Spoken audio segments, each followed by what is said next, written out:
برنامه سیاسی و تحلیلی دیدگاه.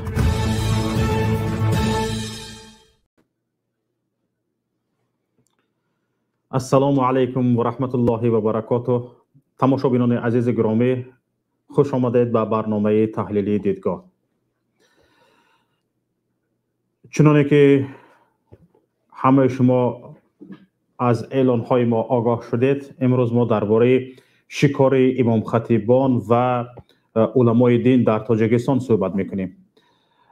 چند است که علمای دین در تاجیکستان مثل گوسفند از جانب گرگ شکار میشوند و نوبسته از آن که آنها چه جرمی کردند و جرم آنها ثابت شده است یا نه، به سالیان دراز به پشت پنجره زندان می روند. همچنین شرح داده نمی شود که گناه آنها، جرم آنها چه بوده است. با جرم های ساخته و بافته و کس نادیده گوش ناشنید آنها را گناهکار می کنند و پشت پنجره زندان می برند. ایده از این علماها تا اینکه گناه یا جرم را به گردنشان بار کرده توانند، مرافعه سودیشان نمی شود تا 8 ماه و 10 ماه و تا 1 سال در بازداشتگاه میمانند تا مرافعه سودی و یگان جرم را بار میکنند به گردنش و او را پشت پنجره زندان میبرند. اگر یادتان باشد تماشاگران عزیز، سالهای 2014 2015 هم همچنین بود، از این پیش هم بود.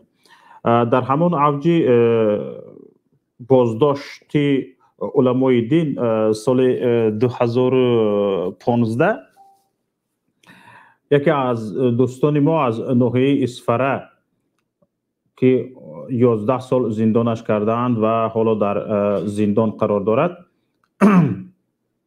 وقتی با بازداشت نامش را نمیگیرند، وقتی که برای بازداشتش میروند میگوید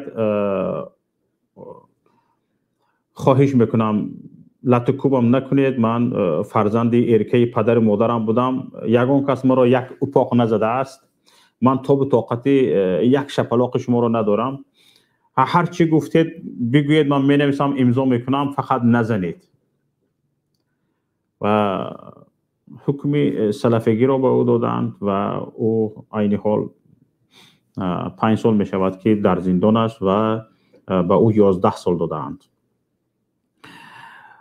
حالا همین خیلی چندین نفر علیه صوت شدند، حبس شدند، از حبس برآمدند، به قول عوف هم کردند.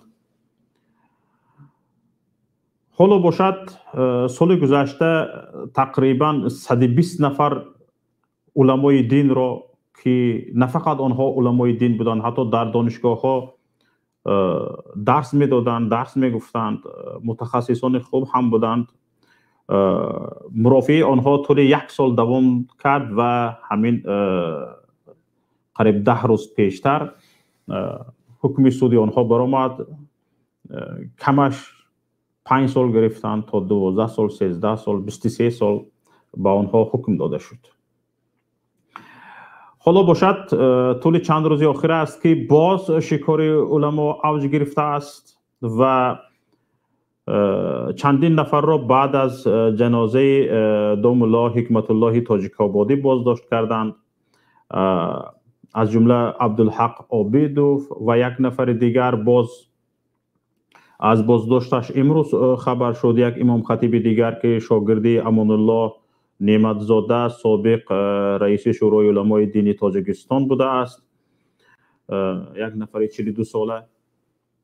و بسیار هم تأسف آور و تشویش آور این است که در حالی که در تاجیکستان علمای دین خیلی کم هستند، علمای دین و آموزش علمی در خفقان قرار داشت و آموزشگاه های اسلامی قریب که گفتم ممکن به کلی از بین رفته است.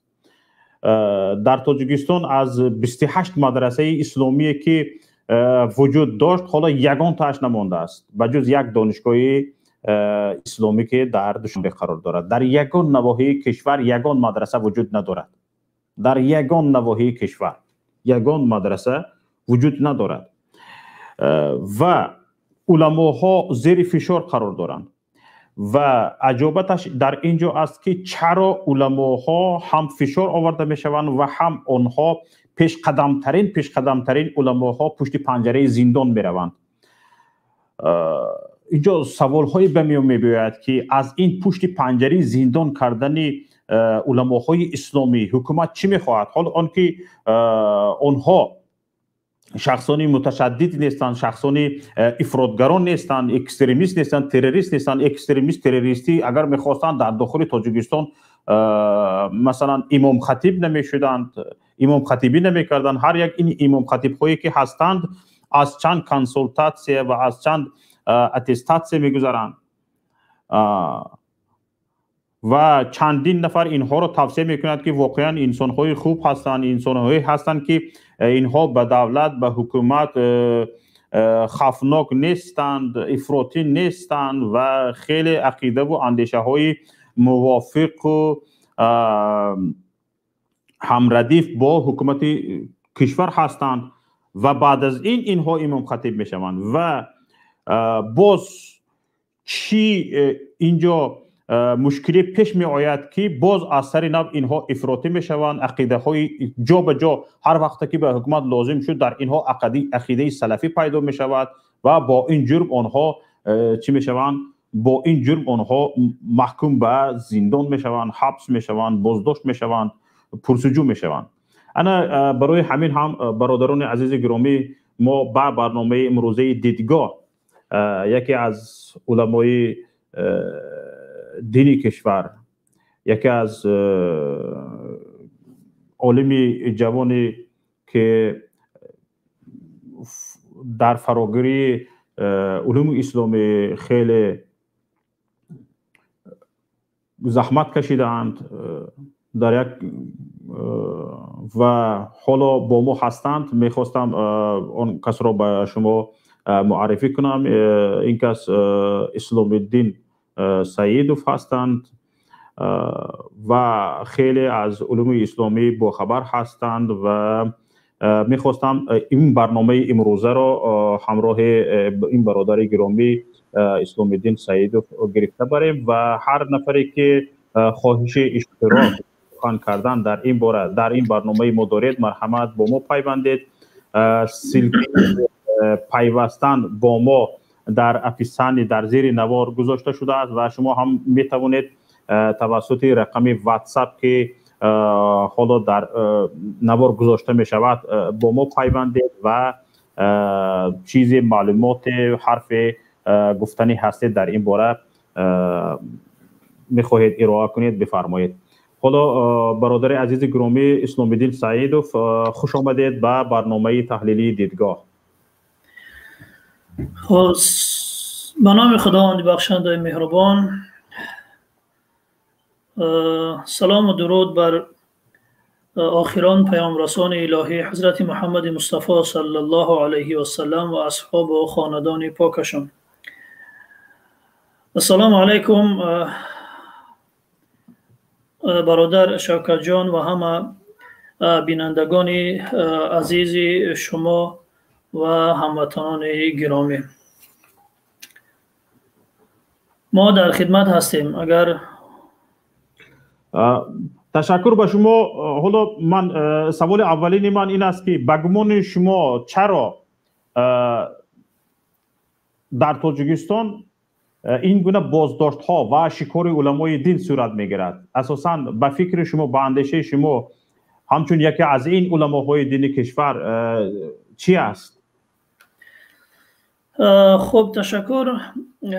بله، چگونه که من در صحبت دیروزه هم گفتم که بازداشت عبدالحق عابدوف این بازداشت اولین و آخرین نیست. حتما از این نفرانی که در آنجا شرکت کردن دیگرها هم بازداشت می شوند و امروز هم که خبرها نشر شد از بازداشت شدن اسدالله اسماعیلوف و این هم فکر کنم اون معلوماتی که به ما رسید اخیران نیست و بازداشت ها در آینده به همین شکل ادامه خواهد داشت، چون بغیر از این دو نفران دیگر هم در کنار اینها بودند، هم فکر و هم عقیده اینها هستند، هم نشین و هم کلاس اینها بودند و به نزدیکی هم خبر رسید که مثلا یک جای بودند، اینها در یک جا بودند. خلاصه بازداشت های دیگری هم احتمال دارد که از اون علماهایی که در اونجا شرکت کردن دیگر نفران هم بازداشت شوند. اگر این خاموشی در جامعه ادامه پیدا کند و علمای محترم این خاموشی را نشکنند و صدا بلند نکنند، خصوصا شورای علما که وظیفه اون بود که باید در قبال این بازداشت ها واکنش نشان میداد. اما اینکه چرا این علما بازداشت میشوند، همان گونه که میدانیم از سالی که این حکومت به سر قدرت آمده است، حکومت رحمانوف، با اون شعاری که داشت بر همگان معلوم است که در مقابل دین و در مقابل اسلام قرار گرفته بود. از روزهای اولی که مثلا به میدان آمد و به سر قدرت رسید. این دیگر طبیعی هست که با دین مشکل دارد، با علما مشکل دارد، خصوصا با علمای دینی مشکل دارد، با علم، نه تنها با علما، حتی با علم این شخص مشکل دارد. این از یک جهت. نفری که با مثلا گفتم ظاهرا با تروریسم و اکستریمیسم مشکلی دارد و با اون مبارزه میبرد، با تروریسم اکستریمیسم مبارزه میبرد و علمای معتدل که یکی از شریکان واقعی برای مبارزه با تروریسم میباشند، چگونه هم یک حکومت میتواند با تروریسم و اکستریمیسم مبارزه برد و هم نفرانی که از این رویه های اندیشه و عقیده های افراطی و تروریستی داشته آگاه هستند و مردم را میتوانند با دلیل و اثبات شرعی آنها را آگاه کنند، چگونه با آنها نیز مشکلی دارد؟ خب من صحبت قبل تمام کنم، برای این سوال شما برمیگردم.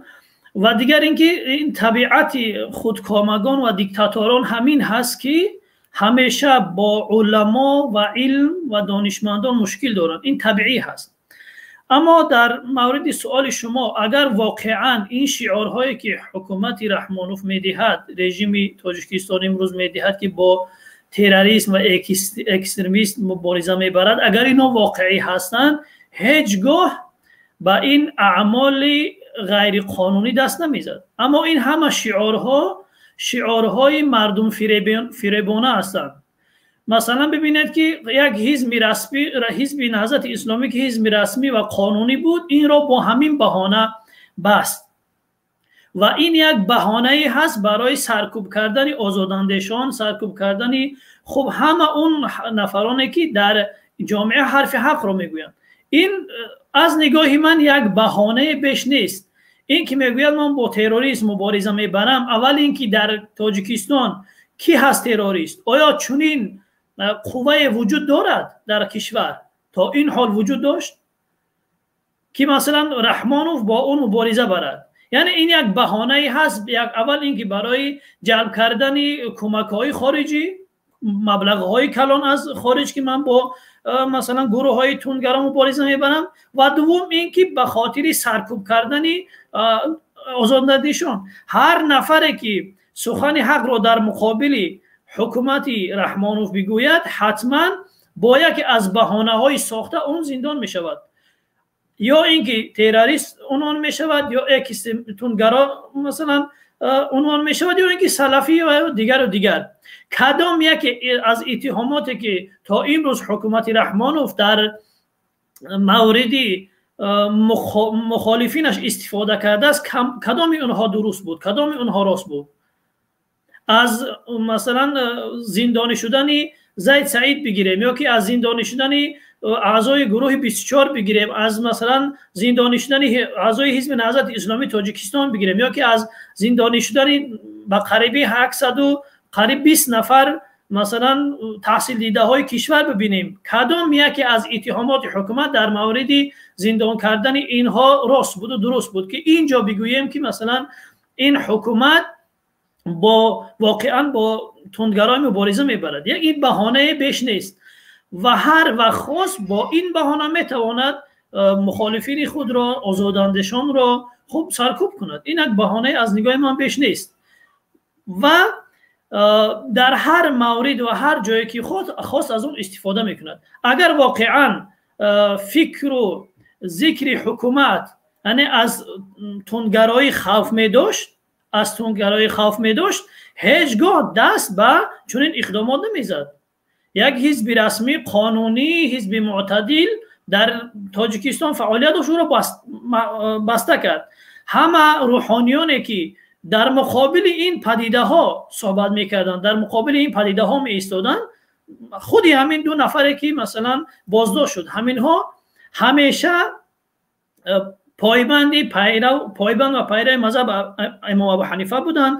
در داخل کشور تحصیل کرده بودند، مدرسه خود امام ترمذی را ختم کرده بودند و در نزد داملاهای محلی درس خوانده بودند و همیشه جانبدار حکومت بودند و در مقابل تندگرایی می ایستادند. اگر واقعا حکومت رحمانوف با تندگرایی مبارزه میبرد، اگر این واقعیت می داشت، هیچگاه مثلا دست به زندان کردن این شخصیت رو نمیزد. اینجا نگاه کنید، بازداشت میکنند، میبرند، وقتی که پیوندانش میبیایند برای جستجویش و برای پرسش آن که چرا این پیوند ما رو بازداشت کردید و هاکذاها، میگویند شما بر رسانه ها یگان کلمه سخن نمیگویید، در این باره حرفی نمیزنید، تینج آرام می ایستید، شاید گناهش سبک بشود، شاید ما مهلت کم میدهیم. همین جرم ها شما درباره حزب نهضت اسلامی تاجیکستان و بستن حزب نهضت اسلامی تاجیکستان و زندانی کردن شخصانی ارشد این حزب سخن کردید. بعضی از نفرانی که در این از شخصانی ارشد این حزب که بازداشت شده بودند و پیوندانشان گفتند که خاموش شوید، خاموش باشید، شاید جرمش رو سبکتر کنیم و سال کمتر گرده، که حبس ابد دادن و همین 119 نفرانی که با جرم اخوان المسلمین بازداشت شده بودند سال گذشته، همین شب روز با آنها هم همین توصیه شده بود: آرام باشید، گپ نزنید، صحبت نکنید. و قسم زیادی که استادان دانشگاه و نفرانی که با این جرم متهم می شدند و بیرون برآمدند، آنها هم به لب مهر بستند. برادرانشان رو در تاجیکستان پشت پنجره زندان کردند، حبس کردند و آنها یعنی قصد که به سالیانی دراز محکوم می شوند. لیکن طول 1 سال آرام، یگان حرف نیست. طول 1 سال 120 نفر، تقریبا 3-4 نفرش اگر خارجی باشد، 115 یا 116 نفر علمای دینی که نه فقط آنها علمای دینی اسلامی هستند، در دانشگاه های دنیوی درس می گفتند، در دانشکده ها، اینستیتوت، فاکولتیت ها درس می گفتند. این تلفات کم نیست. این 120 نفر عالم را برده پشت پنجره زندان کردن یک تلفات کم نیست. لیکن تمام ملت خاموش، تمام ملت حرف نمیزند، تمام ملت بلب مهر بست. حالا که در یگان کشور متمدن اگر مثل این 120 نفر نه، 115-16 نفر نه، 1 یا 2 نفر به حد اینها، به سطح اینها یک عالم را پشت پنجره زندان میکردند بدون هیچ جرمی، مردم برمیخواست از حکومت بپرسید که شما چیکار کرده ایستادید؟ اما در ما باشد چی؟ همه به لب مهر بستند. سبب همین به لب مهر بستن مردم در چی است؟ چرا مردم اینقدر ساده لوحانه به حکومت باور میکنند؟ بله، درست فرمودید. این خاموشی واقعا یک مصیبت هست در جامعه ما. همین خاموشی ها بود، همین ترس بود که ما به اینجا آمده رسیدیم. یعنی یک حکومتی ناشایسته، نالایق، ناعهده‌برا را 30 سال عمر دادیم. واقعا این علت اول خاموشی همین جامعه و همین ملت هست که مثلا کی این حکومت اینقدر عمر پیدا کرده است و همیشه در این حالت ها مردم را تهدید میکند، مردم را توصیه میکند به اینکه از وضعیت بازداشت شده ها چیزی نگویند. چون وقتی از وضعیت اونها بر رسانه ها گفته می شود، اگرچه اونها آزاد هم نشوند، برای جامعه معلوم و مشخص می شود که اینها بیگناه پشت زندان رفتند. حتی از همین هم حکومت خوف دارد و برای این مردم را خاموش میکنند، نزدیکان اون زندانیان را خاموش نگاه میدارد که اون اتهامی که نسبت اونها میزند اون را بتواند اثبات کند. وقتی که خاموش ایستاد، نزدیکان او خاموش ایستادن، یعنی که اون گناهگار هست از نگاه حکومت. بنابراین خاموش نبودن بر ضرر حکومت هست. اگرچه حکومت اونها رو آزادم نکند، این حرف زدن، صحبت کردن، دعوا کردن، طلب کردن و بر رسانه ها گفتن از وضعیت اون بازداشت شده برای جامعه معلوم میکند که اینها بیگناه هستند و میتوان بر این اساس بر جای دعوا کرد، دعوای خود را به جای برد. اما وقتی خاموش ایستادی، این دعوا کرده هم نمیتوانی و اونها هم با خاطر جمع هر حکمی که در مورد اون زندانی بخواهند صادر میکنند. و یک مشکلی دیگر در علمای دینی ما هست، این واقعا در علما و دانشمندان دینی ما هست که همیشه در مورد این که گرفتار یک مصیبت میشوند عموما مسلمان ها و این را طبیعتی راه میدانند. این را مثلا وقتی که مسلمان هست، یعنی دنیا زندان مسلمان گفته، مسلمان گرفتار امتحان می شود، گرفتار سختی ها می شود، گرفتار مصیبت ها می شود و از احادیث پیامبر هم دلیل میارن، از قرآن هم دلیل میارن. ولی مشکل در این هست که از این اعتبار و عبرت گرفتن از این مصیبت ها رو همیشه فراموش میکنن. بله، مورد آزمایش قرار میگیرد مسلمان، مورد سنجش قرار میگیرد، ولی این آزمایش و این سنجش ها به خاطر این هست که دیگرها عبرت بگیرن. باید اون نفره که یک بار بالاش مصیبت می آید، یک بار آزمایش می شود، نباید دوباره هم باید به همون مصیبت خودش را گرفتار کند، بلکه باید عبرت بگیرد.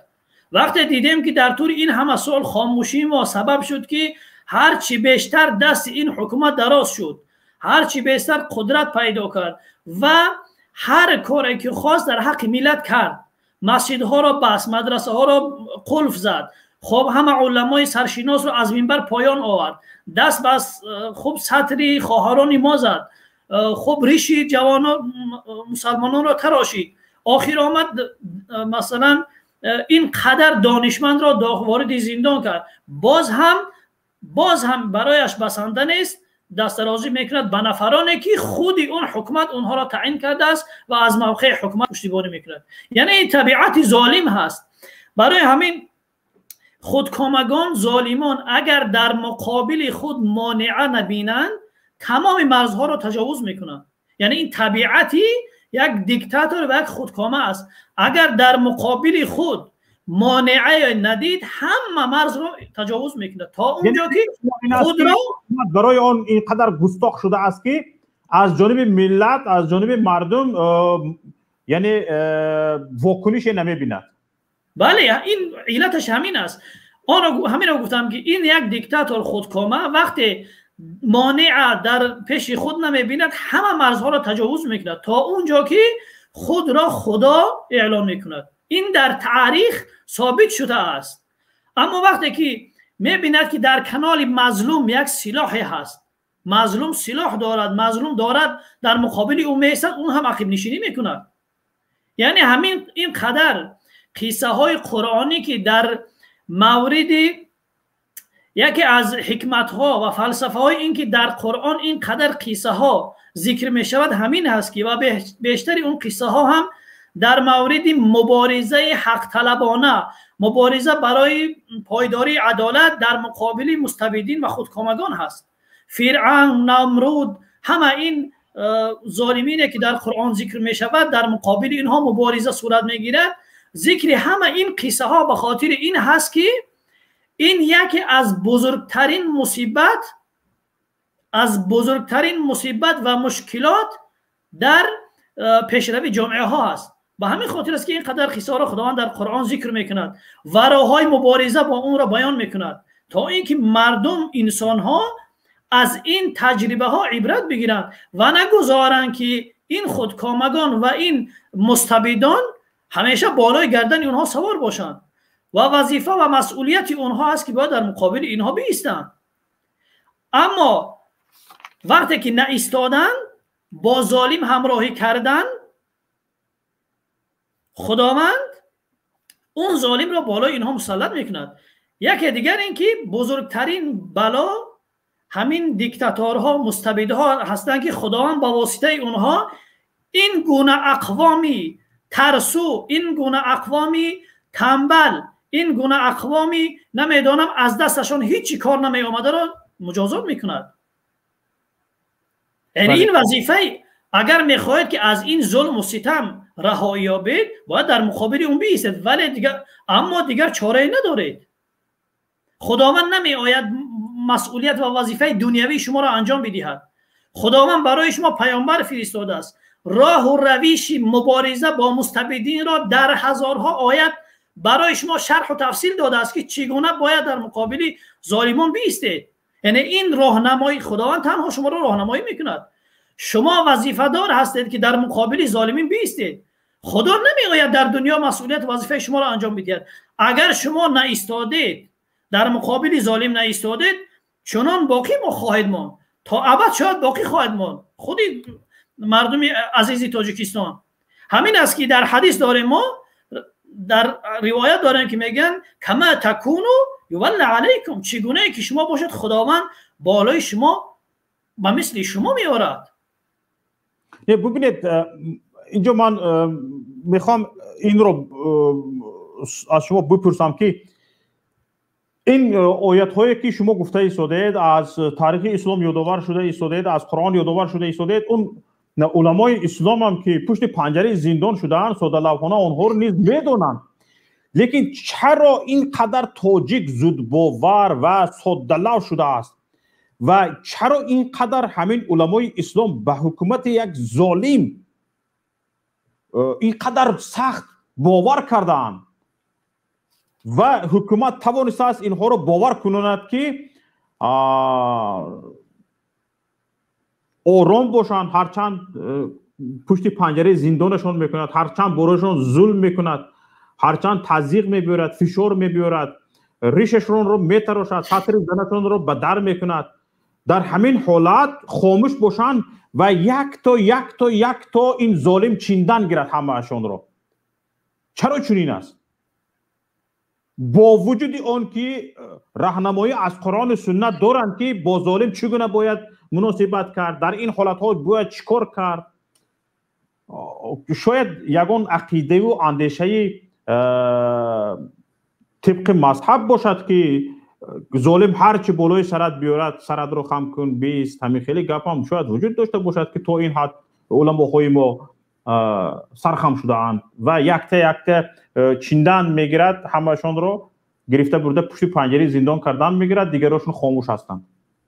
بله، تشکر. نقطه جالب ذکر کردید.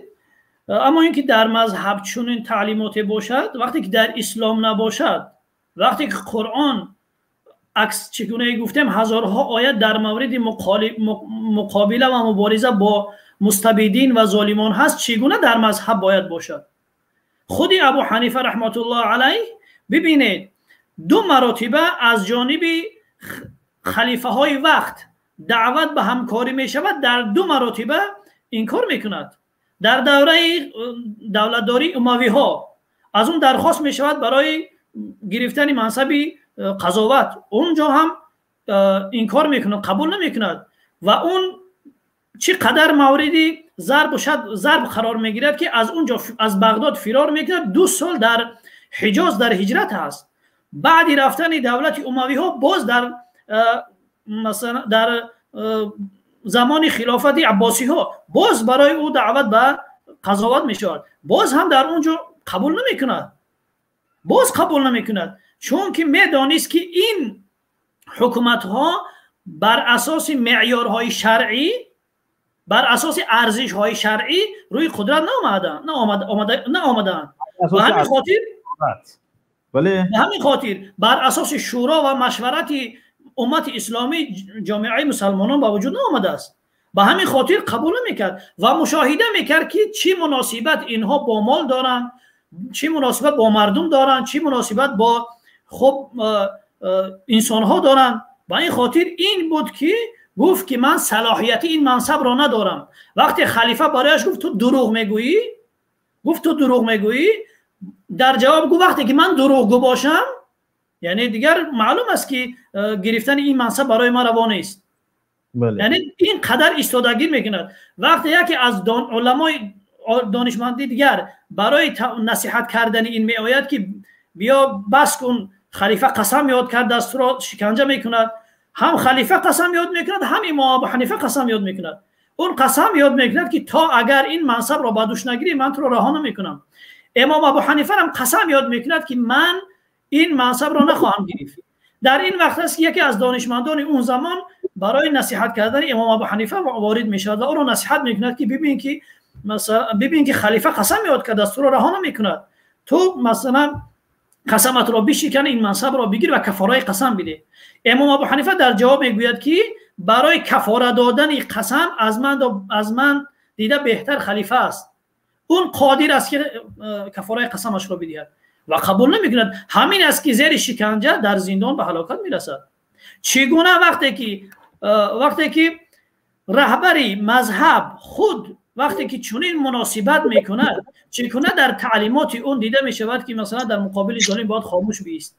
چگونه گفتم مشکل همین است. یکی از مشکلات این هست که ما همیشه ابتلا را میبینیم که ما مورد ابتلا و آزمایش و مصیبت قرار میگیریم، ولی عبرت رو نمیبینیم. باید عبرت گرفت از این عملکرد ابو حنیفه رحمت الله علیه، از عبرت گرفت از قصه های قرآنی و در مقابل این ظلم و این مثلا ستم ایستاد. وگرنه این دنیا را هم این دنیای خودمان را رسوا میکنن، هم آخرت خودمان.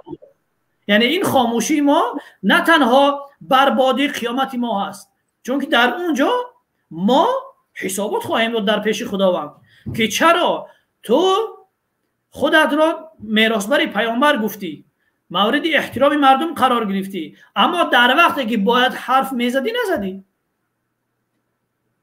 باید حرف میزدی. یعنی همین خاموشی حتی طبق قرآن و سنت، حتی طبق مذهب نیست.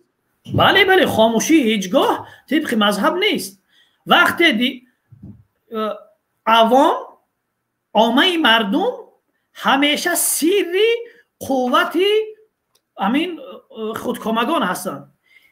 دیکتاتوران و خودکامگان همیشه میخواهند که مردم بیسواد و جاهل باشند، که هر کاری که نسبت اونها خواستن انجام میدن. این علما هستند که راه را برای اینها نشان میدهند. وقتی که علما هم خاموش ایستادن، دیگر کی راه نشان میدهد؟ در تاجیکستان ببینید یک تاکتیک استفاده برده می شود. اول علمای دین را بی آبرو میکنند و هر بهانه فیلم ها پهن میکنند، هر گونه سر و صداهای پهن میکنند و اول کوشش میکنند این نفری با عزت و با احترام مثل خودشان به عزت و به احترام شود و مردم از او دور شود. بعد از اون که یک کمی مردم به این حرفا باور کرد یا نکرد، یک کمی بعد از اون که این فیلم ها رو پیاده کردن، سر و صداها رو پیاده کردن، خود او رو میگیرن، از بین میبرن. وقتی که درباره یک نفر این خیلی حالت ها صورت گرفت، یعنی قصد که بالای او ظالمان نقشه کشیده اند. این چیز در تجربه 10 سال 15 سال است که دیده شده ایستاده است.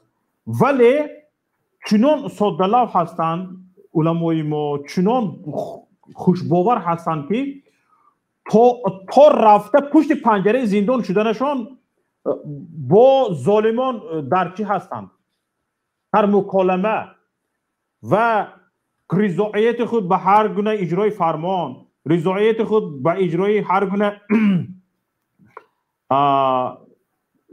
وظیفه هایی که از جانب حکومت به آنها می شود، هرچند ضد دین هم باشد، حتی ضد ناموس خودشان هم باشد، آمادگی خود را ابراز میکنند. و همین است که حتی من چندین نفران رو میشناسم در خارج تحصیل کرده اند، در دانشگاه های کشور تحصیل کرده اند، یک شخصان آموزش دیده و شخصان علم گرفته هستند، ولی در همین مسئله اونها خیلی کوتاهی میکنند. به فکر شما این چی است؟ این اگر گوییم که از این گفته های شما از تاریخ دین بیخبر هستند، مگر اونها تاریخ امام اعظم رحمت الله علیه ابو حنیفه رو نمیدونن؟ میدونن. فکر نمی کنید که با علماهای دینی تاجیکستان و دیگر کشورهای آسیای مرکزی یا عموما همین شب روز یک آگاهی سیاسی نمیرسد؟ بله، درست گفتید. یک آگاهی سیاسی هم اگر باشد، ولی همین خود علوم اسلامی اگر واقعا با هدف رضایت خداوند و برای خدمت به مردم خوانده شود، فرا گرفته شود، نه به خاطر این که مثلا نمیدونم به خاطر غرضهای دنیوی، اگر واقعا به همین خاطر خوانده می شود، حتما تأثیر خودش را در شخصیت انسان می رساند. اون دیگر می داند، با چشم سر می بیند که واقعا این نفر مثلا نیاز به علم سیاسی اینجا ندارد. در قرآن خداوند میگه که و امرهم شورا بینهم، آیت قرآن هست، یعنی اموری اداره جامعه مسلمان ها و مردم باید بر اساس انتخاب و مشورت باشه، اختیار مردم باشد. همه تک تک مردم میدونن که همه انتخاباتی که در کشور میشود تقلبی هست و این نفر غاصب هست، با زور بالای مردم دارد حکومت میکند. همین رو کی نمیداند؟ این کجا نیاز به آگاهی سیاسی دارد؟ این رو همه میدونن که غاصب هست. از نگاه شرعی هم، از نگاه قانونهای دنیوی هم غیر قانونی، مثلا حکومت پرزیدنت غیر قانونی است، ولی با این وجود همه خاموش هستند.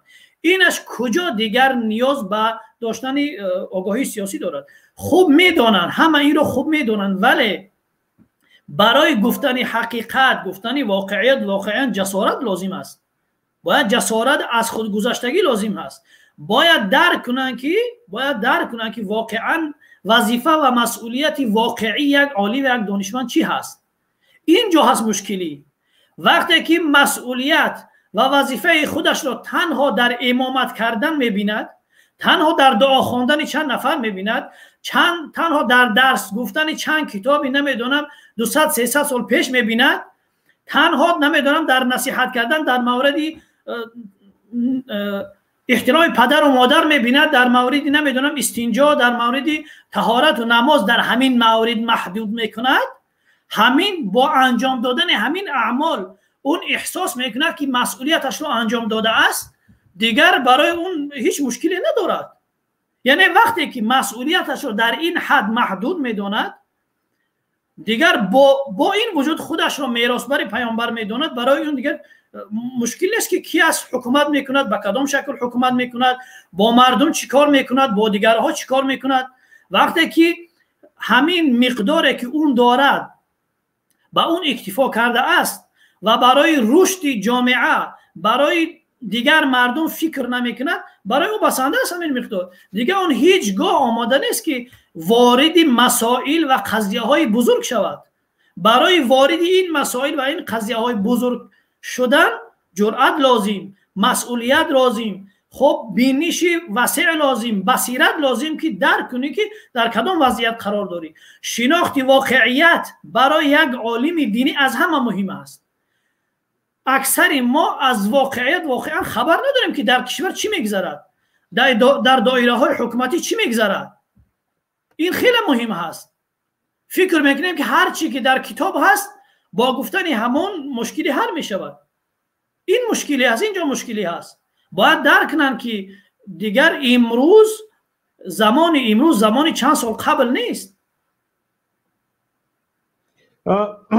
اینجا تشکر به شما دوملا. حالا ببینیم چند نفر به ما همراه شدند. یک نفر با نام اکبر جان و یک نفر دیگه با نام نورالله نزد ارچه رفته شدند. شاید حکومت فرموده باشد نزد ارچه برا در آنجا گپ بزن. برادر اکبر جان بفرمایید فکر اندیشه خودتون رو بیان کنید. چی گفتنی هستید؟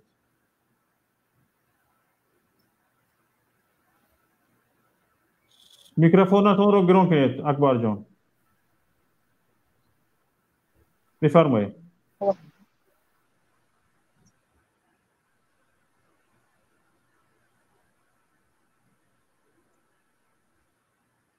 اکبر جان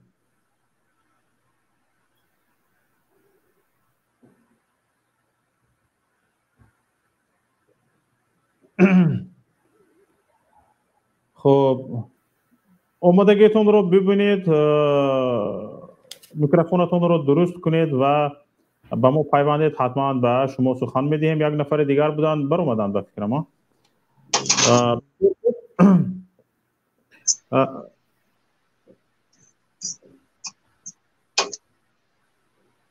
نه ما حکومتی نیستم. ما که یک شاورما کلند رو میکنم شاوزی گپ میزنم. کما شما را گوش کردم 1 مینوت. از وقت زنگ زدم 1 مینوت. بله بفرمایید. گوشل کنید اکبر جان بعد گپ زنید. مالک اکا انا بسیار خوب. ما صحبت رو دوام میدیم.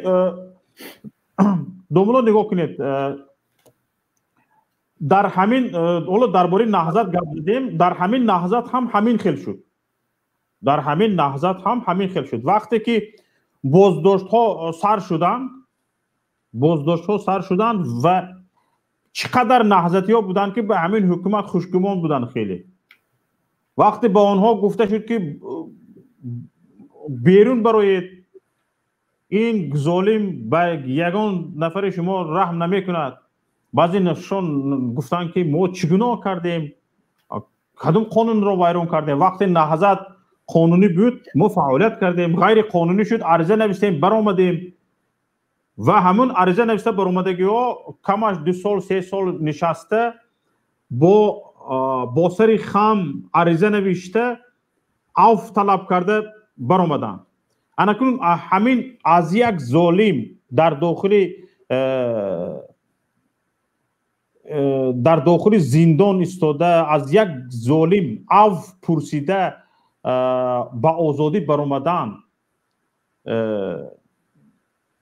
به فکر شما در عقیده اسلامی همین آیا درست است؟ خب این مسئله وقتی که در مصیبت گرفتار میشوند و در اون وضعیت قرار میگیرند، دیگر اون وضعیتی هست که باید اون یک استثناءاتی دارد، اون رو درک کرد. اما ما همیشه متاسفانه زمان دست به کار میشویم که الکی دیگر در اون مصیبت گرفتار شده هستیم. برای اینکه گرفتار این مصیبت نشیم، گرفتار این بدبختی نشیم، باید پیشتر از اون مثلا اقدام باید کرد. پیشتر از اون باید این مشکلات را باید گفت. مردم ما اکثر کسانی که زندانی شدن، خداوند کند که در این ماه رمضان هرچی زودتر اسباب آزادی اونها را مهیا کند. همیشه ما چنین رفتار کردیم با این ظالم و با این خودکامه. وقتی که میبینید که یک نفر واقعا برایش هیچ چیز ارزش ندارد، نه انسانیت، نه قانون، نه مردم، نه ملت، نه وطن، نه انتخابات، یگان چیز برایش ارزش ندارد، تنها فکر و هوش و همه چی که دارد در مورد خودش هست، در مورد خود و خانواده اش است، در مورد قدرت فکر میکند، چگونه این قدرت را باید حفظ کند و میبینه، مشاهده میکنه. و ولی با این وجود از این نفر باوری داریم. باز هم مردم متاسفانه باوری دارن که این نفر میتواند جامعه ما را به پیش برد. این نفر رحم کسی را میخورد.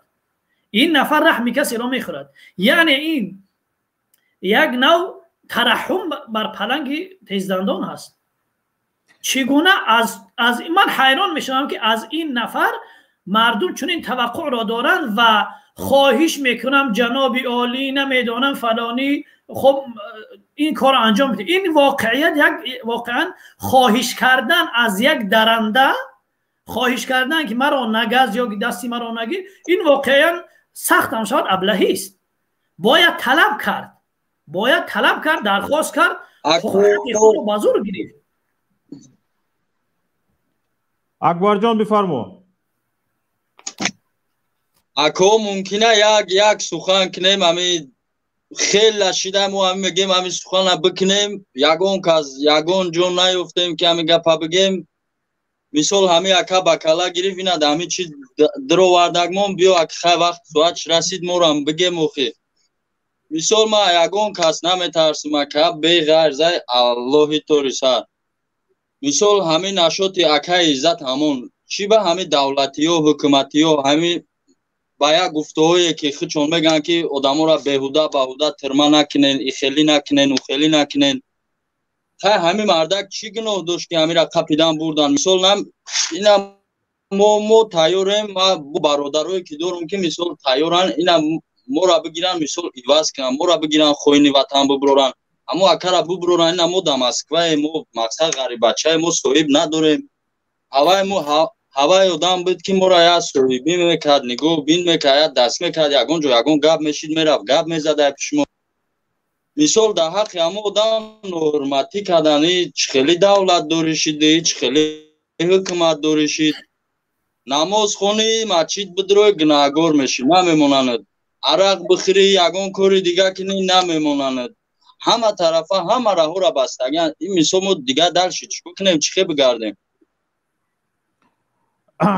برادر عزیز اوزم رفته است که بله من شما رو شنیدم. برادر عزیز اینجا شرایط چنین است. قضیه اکای عزت امان هم مثل قضیه همین علماءایی که پشت پنجره زندان شدن همین قریب یک خیل است، حتی فرق نمیکنه. اکای عزت امان هم فرصت داشتن بیرون براین، فرصت داشتن ویزه طبق یک برآمد خودشان ویزه شنگن داشتن و پاسپورت شهادتنامه بین المللی داشتن که به چند کشور جهان بدون ویزا میتوانستند نرفتن. باز از نیمه راه از بلاروس کدام بدبخت باور کنند تا بلاروس آمده از بلاروس گشته رفتند باور کرده. باز به همین با کدامش گفت ما همه رو حل میکنیم، به همین بدبخت ها باور کردن رفتن. این همین تاجیک خودش به فکرم یک ساده لوحه دارد و به گفتن و به فهماندن هیچ نمیشود. شما تصور کنید به یک بارگی سال گذشته 120 نفر عالمان تاجیک را بازداشت کردن، پشت پنجره زندان طول یک سال بودن. مرافع سودشان شدگی نبود، پروندهشان در تفتیش بود. وقتی که سنه 9 اپریل آنها حکم آنها برآمد دیدیم که کمش 5 سال گرفتن.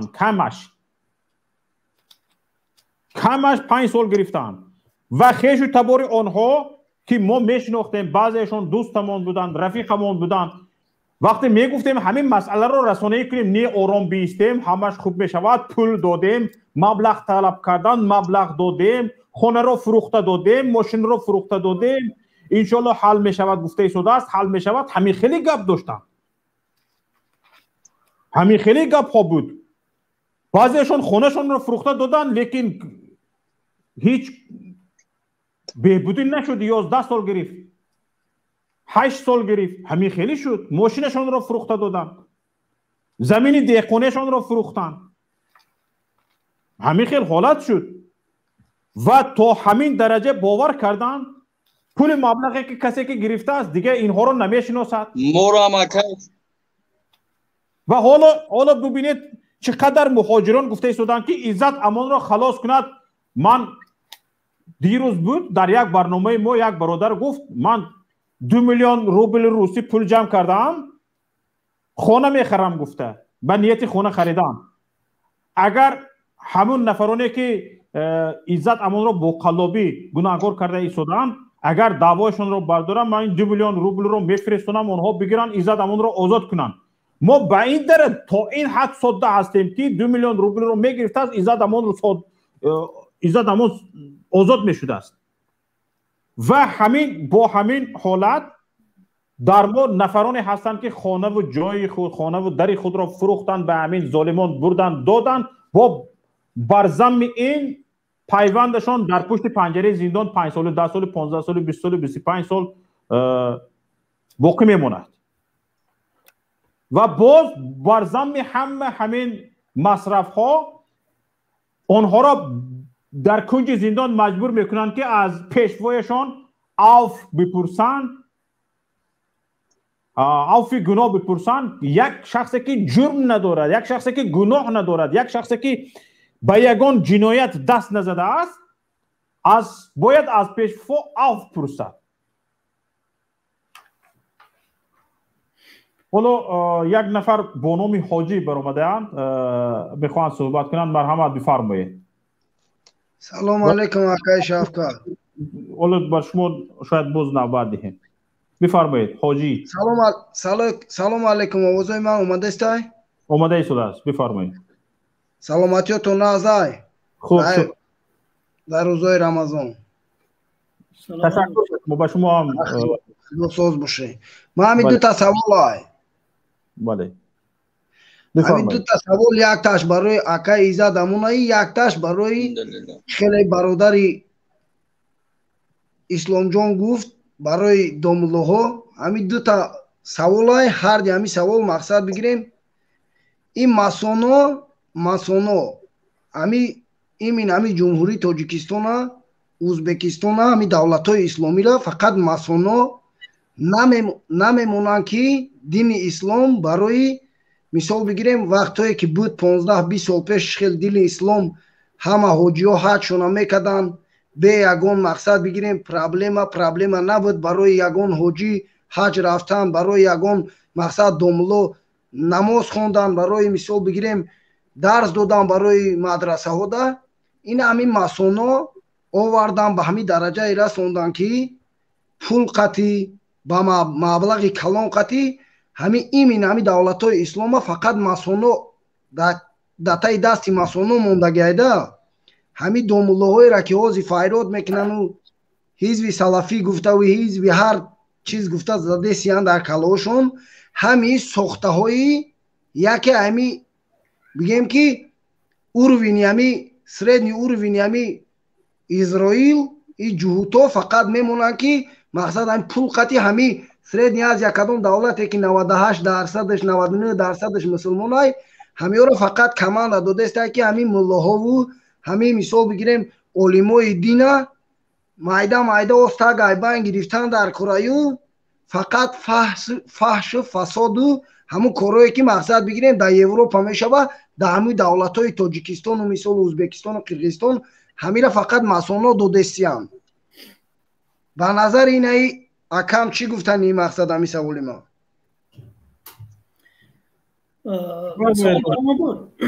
بله. سلامت باشید. واقعا ما همیشه در بند یک فکر قرار گرفتگیم و با اون گرفتار کردن خود ما رو با اون افکار گرفتار میکنیم و هیچگاه نمیخوایم قامت خود رو راست کنیم و هیچگاه نمیخوایم مشکلات خود را درک کنیم که مشکلات در کجاست. همیشه در فکر این هستیم که این همه مشکلاتی که در داخلی ما هست نقشه بیرونه هست، نقشه خارجی ها هست، در حالی که قرآن کریم میفرماید آیه داریم که ولما اصابتكم مصیبه قد اصبتم مثلها قلتم ان هذا. مثلا وقت مصیبت مشکلی برای شما میرسد شما میگه این از کجا آمد و این علتش کی بود؟ مثل که برادر گفت نمیدونن فلانی برسری فرانی، ولی خداوند در جواب میگه که بگو هو من عند انفسکم، این مشکلات بیشترش برمیگردد به ضعف خود شما، به ناتوانی خود شما، به بی‌مسئولیتی خود شما. بله نقش خارجی هست، هر کشور، هر دولت در فکر منافع خودش است. این بازی هست، این قاعده این دنیا هست، این رو نمیشه از این بیرون رفت. وقتی که وارد یک بازی میشه، وارد یک قاعده بازی میشه، نباید از مثلا حریف، از رقیب طرف دیگر شکایت کنی، باید خودت را بسازی، باید خودت را شایسته اون بازی کنی. بنابراین بیشتر این مشکلات ما در داخل خود ما هست. همیشه در وجود انسان ها یکی عامل های داخلی هست، یکی عامل های خارجی است. همیشه از نگاه قرآن عامل داخلی در اولویت می ایستد. وقتی عامل داخلی قوی باشد، عامل خارجی نمیتواند مثلا تأثیر بگذارد. بنابراین مثلا حضرت خالد بن ولید در مقابل یک نبرد قرار میگیرد، ولی متاسفانه اسبش بیمار هست. در اینجا طرف مقابل دشمن خیلی عددش زیاده است، ولی اینجا خالد نگران چی هست؟ ببینید، نگران کثرت لشکری بیرون هست یا نگران ابزار داخلی خود هست؟ کاش میگه اسبی من بیمار نمی بود، کاش این بیماری اسبی من سبب می شود که اونها قدرت بیشتر پیدا کنند. یعنی در داخل خود جستجو میکنن مشکلی در کجاست. ما واقعا با جامعه خود ما بررسی کنیم، تحلیل کنیم که مشکلی در کجاست. مشکلی در ترس ما است، مشکلی در بی‌مسئولیتی ما است، مشکلی در ناامیدی ما هست، مشکلی در ناآگاهی ما است، مشکلی در این است که یک نفر آمده 9 میلیون نفر دیگر را غلام کرده است. مشکلی در اینجاست، نباید مشکل در جای دیگر جوست. این چیزها سبب می شود که ما واقعا از دست به کار شدن باز بیستیم. نباید دنبال این بهانه ها گشت. یعنی این یکی از بهانه های هست که ما نباید کار کنیم، ما نباید چیزی بگوییم، چون که همه از پیش آماده کرده شده است، همه از پیش تعیین شده است و کار ما هیچ نتیجه نمیدهد. یعنی این ناامیدی در وجود ما با وجود می آورد. وقتی به خود باور و اعتماد داشته باشی، خب تقدیر خودت در دست خودت هست، خودت تقدیر خودت را بسازی. یعنی ما با این که یک وسیله اجرای برنامه دیگران باشیم راضی باقی مونده. بله این همیشه راضی باقی ماندن ما بر همین افکار، بر همین اندیشه ها سبب شده است که ما حتی در مورد مشکلات خودمون فکر نمیکنیم. یعنی حتی با خودمون اجازت نمیدیم فکر کنیم که چرا چنین شده است، چون که از قبل در ذهن ما جا شده است که این فکر کردن شما، این تلاش کردن شما هیچ نتیجه نمیدهد، چون با گفتی برادر از پیش همه تعیین شده است. ولی پیامبر چنین مناسبت نمیکرد. وقتی پیامبر از جنگ احد برمیگردد، یک نفر از مکه می آید به طرف مدینه. خب قریشی ها، مشرکین مکه پیام میفرستند برای پیامبر که این پیام را برای برسان که مشرکان و قریش یک لشکری به حد بیشتر از 10,000 آماده دارن، میخوان حمله کنن به طرف مدینه. یعنی قوای خارجی با واسطه وجود قوای خارجی میخواهند ترس را در وجود پیامبر و اصحاب مدینه بیکارن، ناامیدی را در وجود اینها بیکارن. ولی پیامبر چی میگوید؟ پیامبر تمرکز میکند بالای خود مردم، بالای خود اون نفرانی که در اونجا قرار دارد، رو میارد به خود اینها. اونها کار خود را انجام میدهند، ما باید کار خود را انجام بدهیم. وقتی که ما ساکت و خاموش باشیم، نفر دیگه نمیاد برای ما کار انجام بدهد. برای این افکار را باید کنار بگذاریم. چگونه که رهبر پیمان ملی هم گفتن از هیچ کی امید نداشته باشیم، تنها تکیه به خدا و به ملت عزیز کنیم، تنها تکیه به توانایی خود کنیم.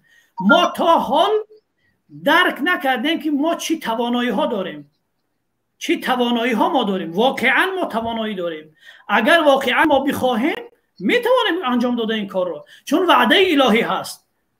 این تنصر الله ینصرکم، خدا گفته است، این آیت قرآن است. این تنصر الله ینصرکم، شما در مقابل ظلم بیستید،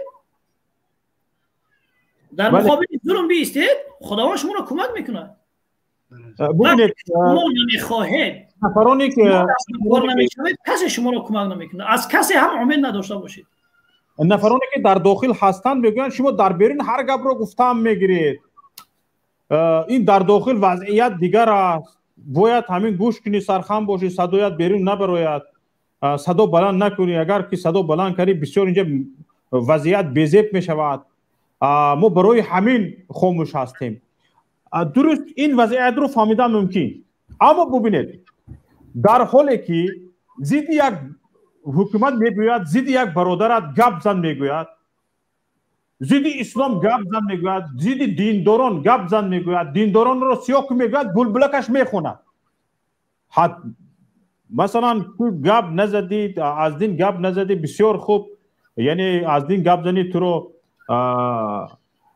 تعقیب میکنن. ما این رو درست میفهمیم، خاموشی رو پیشه کرده درست، لیکن وقتی که میگویند تو رو میگویند که ضد دینداران گپ زن، ضد فلانی عالم گپ زن، ضد فلانی ضیایی گپ زن، ضد فلانی سیاستمدار گپ زن، بلبلک میخونه. چرا مثلا در همین قول اولیش این نفر نمی ایستد، گفت که شما در بیرون هستید، وضعیت ما رو نمیفهمید، برای همین ما خاموش هستیم، گپ نمیزنیم. بسیار خوب، اما چرا ضد دین گپ زدن، ضد علما گپ زدن، ضد سیاستمدار، ضد ضیایی وقتی گپ زدن فرما میشود بلبلک تو میخوند؟ بله برادر شوکت جان درست گفتند که این اتهامات نسبت ما هست، اما واقعا باید مردم بدانند که حزب نهضت اسلامی تاجیکستان نه تنها در خارج، در داخل همین کارها را انجام داده است. من خودم در داخل، جای حرف از جای تعریف نیست، در داخل وقتی که خودم بودم رساله نوشتم در مورد انتخابات و مشروعیت انتخابات و چگونه باید مردم در انتخابات شرکت کنند. در سال 2014 در اونجا تمام کارهایی که باید در مقابل یک حکومتی که نباید حکومت دیکتاتوری شود، اونجا حرفم رو زدم و اون رساله در 1000 نسخه چاپ شده است.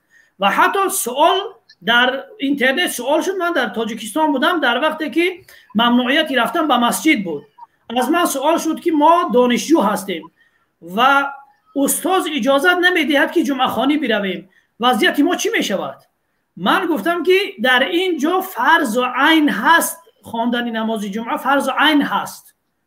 در اینجا اطاعت از خالق باید کرد، نباید از مخلوق. آشکارا این جواب رو در داخل تاجیکستان هم دادم. حالا هم باشد ما مگر مشکل نداریم. برای یک انسان از همه عزیزتر پدر و مادرش است که اینقدر مورد ظلم و ستم اون مردم قرار دارن. ولی وقتی که میبینید وضعیت به اینجا میرسد و همه خاموش باشند، دیگر مسئولیت این مردم رو کی به دوش میگیرد؟ عاقبت این مردم به کجا میرود؟ واقعا این درد است. عاقبت این مردم به کجا است کی میداند؟ یعنی این هیچگاه نباید توقع داشت که با خاموش بودن ما، با ساکت بودن ما در مقابل یک دیکتاتور، یک خودکامه، اون اصلاح می شود. چون دیکتاتوران، خودکامگان به مانندی نفری هستند که سرپرست یک یتیم قرار می گیرد و اون سرپرست یک شخصی خائن هست. یک شخصی خائن است، هم به مال اون نفر یتیم خیانت می کند، هم بر جان اون خیانت می کند و هیچگاه دوست ندارد که اون یتیم بالغ شود، به سن رشد برسد و به عقل شود، چون که دعوا میکنه در مقابل اون خیانت های اون وسیع. دیکتاتورها هم به مانند همین هستند، هیچگاه نمیخواهند که جامعه مردم رشد کنند، رشد فکری، رشد عقلی کنند، رشد علمی کنند، هیچگاه نمیخواهند. به همین خاطر است که دست روی علما و دانشمندان و زیاییان و حقگویان میگذارد. چون هرچی مردم خاموش باشند، مردم جاهل باشند، مردم عقب مانده باشند، به نفع چون این حکومت ها هست. اینها حکومت کردن میگیرن، برای اونها هیچ ارزش وجود ندارد. به این خاطر خاموش بودن ما بدبختی بیشتر بالای ما و ملت بیاد. به این خاطر باید برای به دست آوردن آزادی، حریت، آزادی، عدالت، سربلندی حتما باید قربانی داد. راه دیگر نیست. بله. ما همین دیگه برای یک دقیقه اینجا یک برادر با نام انتظاری انتظار هستند به این که سخن بگیم، بعد برادر حاجی با صحبت میکنه ان شاء الله. انتظاری بفرمایید. سلام علیکم آقای شوکت. بفرمایید. بوراکی ماه رمضان با همه تماشاگران تمام مخلصان. با این برادر سوال داشتم نسبتی یک چیز گفتنی بودم که مقصد گفتن که آدمایی که مقصد از در مثال ترمان موقعشون آلش میکنن، یک مسئله همین مسئله و مسئله دیگه که مثال مردم میترسن میگه نسبتی ترسی همین مردم گفتنیم که مثال همین ترس خودمون در دل مردم جو کردیم. روز اول که وقتی که همین آدم به سر حکومت اومد گفتن 5 سال پس این بیسواد اثر قدرت میروه. این 30 سال شده است که این بیسواد تا حاضر اثر قدرت نرفته است. مقصد که سال 2010 سر شد که مثال چرا مقاومت نسبت همین اپوزیسیون زیاد کرد، مثال شکنجه داد آدمو دا درجه با کشتار هم 10 زد. ما با همه همین قفانشینی کردیم. ما خودمون مقصد بیاید دیگر گناهکار نکنیم، مثال مردم دل مردم به دست بگیریم که مقصد همین ترس در دل مردم نه بلکه مقصد خودمون هم امیر را در دل مردم جا دادیم که به این درجه اومدیم عقل نشینی کردیم، عقل نشینی شدیم، مردم در دل مردم ترس داشت. میخواستم که در این موضوع یک کم تعمیر روشنی انداختیم برادر. بفرمایید دوملو. تشکر برادر، نقطه خوب ذکر کردین. ما هم مردم هستیم، ما نمیشد که ما خود را از مردم جدا کنیم. ما هم مردم هستیم. واقعا در گذشته اشتباهات خطاها سر زد، هیچ کس نمیتواند بگوید که اشتباه نشد. همین چی بگیم ساده لوحی گفته که خوب باوری چی میگویند باوری نیک داشتن نسبت دیگران همین ملت ما را به همین روز رساند که به همین نفر باور کرد ملت و راضی شد که یک مقدار دیگه اون حکومت کند. یعنی این یک جهت اشتباه سیاسی بود، یک جهت دیگه برمیآید از چی همین شکلی که این مردمی چی هستن، مردم تاجیک ما این طبیعت را دارد، ولی اینها نباید دیگر سبب شوند که ما با خود نواییم. یعنی این بازنگری در گذشته، خب این اعتراف به کمبودی ها اولین قدم این است که ما اعتراف کنیم که واقعا در گذشته همه مردم کمبودی کردیم، نشه یک قسم مردم را جدا کنیم. کمبودی کردن در مقابل این با وجود آن که من گفتم حزب نهضت اگر منظور باشد در داخل صحبت‌های رئیس حزب هست، صحبت‌های مثلا ماها هست، در اونجا این موقعها بیان میشد، ولی نرمتر. همه ما اشتباه داریم، انسان همه اشتباه دارد. نباید شکست یک بار، اشتباه یک بار سبب شود که ما از مبارزه دست بکشیم، بلکه از اونها باید تجربه بگیریم، از اونها باید عبرت بگیریم و برای اصلاح خود تلاش کنیم. همین هست که یک بار شکست خوردن ما در سال 92-93 سبب شده است که طول 30 سال دیگر با اون واسطه ما رو سرکوب میکنن، ولی نباید اون یک تجربه است، از اون باید استفاده کرد و او رو اصلاح کرد و نگذاشت که مثلا این غلامی مثلا تا آخر رفته رسد. و این صحبت های ما هم به همین خاطر هست که مردم بیدار شوند، مردم درک کنند ما هم مردم هستیم، دیگر درک کنیم که وضعیت از این بدتر می شود و بهتر نه. این خاموشی ما وضعیت رو بدتر میکند و بهتر نه. این به این خاطر است. این یک مسئله دیگر برادر میبخشه، یک مسئله دیگر میبخشه اینجا ممکنه که چیکارم کنیم. بفرمایید. مقصد ما یک ای سال 90 مثال ما چرا طرفداری میکنیم چی میکنیم نسبت یک گفتن که مودین کبیری در چیاشون هسته، در برنامه‌شون هسته، مقصد همین چیا باور کنین همین سر ما در یوتیوب تماشا کردیم. همین مقصد خطاگی هم یا که چی هم که مثال همین داموج مردم همین سخنا را نمیشنید، تو حاضر را نمیشنوند. بله مردم چون که وقتی که توجه به سیاست نداشته باشی، برای چی در این قدر صحبت چاپلوس ها و تعبیر اون طرفداران حکومت در صحبت های اونها میبینید که نباید به این کارهای سیاسی دست زد، به کارهای دولتداری دست زد، به اینها نباید دست زد. به چه خاطر است؟ و این خاطر است که هرچی مردم از سیاست دور باشد به نفع حکومت است. در اون وضعیت مردم در اون وقت مردم در همین وضعیت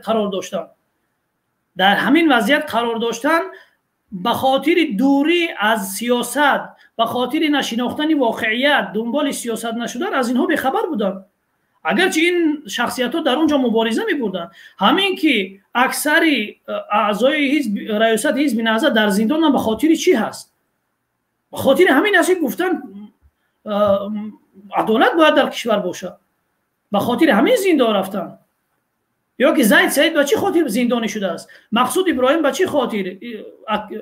خب محمد روزی اسکندر به چی خاطر؟ به همین خاطر است که در مقابل این ایستادن. ولی حاضر روز به روز این هرچی مشکلات، هرچی سختی ها در کشور بیشتر شد، مردم هم دیگر مجبور شدن که فکر کنن که این همه مشکلات از کجا هست. این نتیجه این هست که مشکلات مردم بیشتر شد، به سر خود مردم وقتی که مشکلات آمد، این مردم در فکر زدن که این مشکلات از کجا هست. بعد درک کردن که مشکل اساسی در کشور پیش همه این پیشروی ها رو میگیرد، همه این مشکلات رو به وجود میآورد. کی هست؟ این یک نفر هست.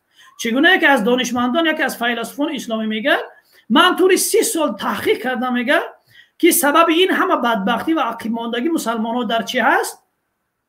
بعد تحقیق 30 ساله درک کردم که استبداد سیاسی، خودکامگی سیاسی سبب اصلی و مهمترین سبب در عقب ماندگی ما مسلمان ها و بدبختی ما مسلمان ها هست. ملت ما هم دارد این روز درک میکند، مردم عادی هم دارد درک میکند که همه این بدبختی سببش یک چیز است. باید این مشکلی حل شود، وگرنه ما هیچگاه نخواهیم از این مشکلی بیرون برمد. تشکر. اینجا برادر اکبر جان یگان گفتنی داشته باشید، میگفتید ما به دیگران نوبت میدادیم و با شما خیلی خوش میکردیم. یگان گفتنی دارید؟ صدایتون نمیدوید، میکروفونتون کشتگی.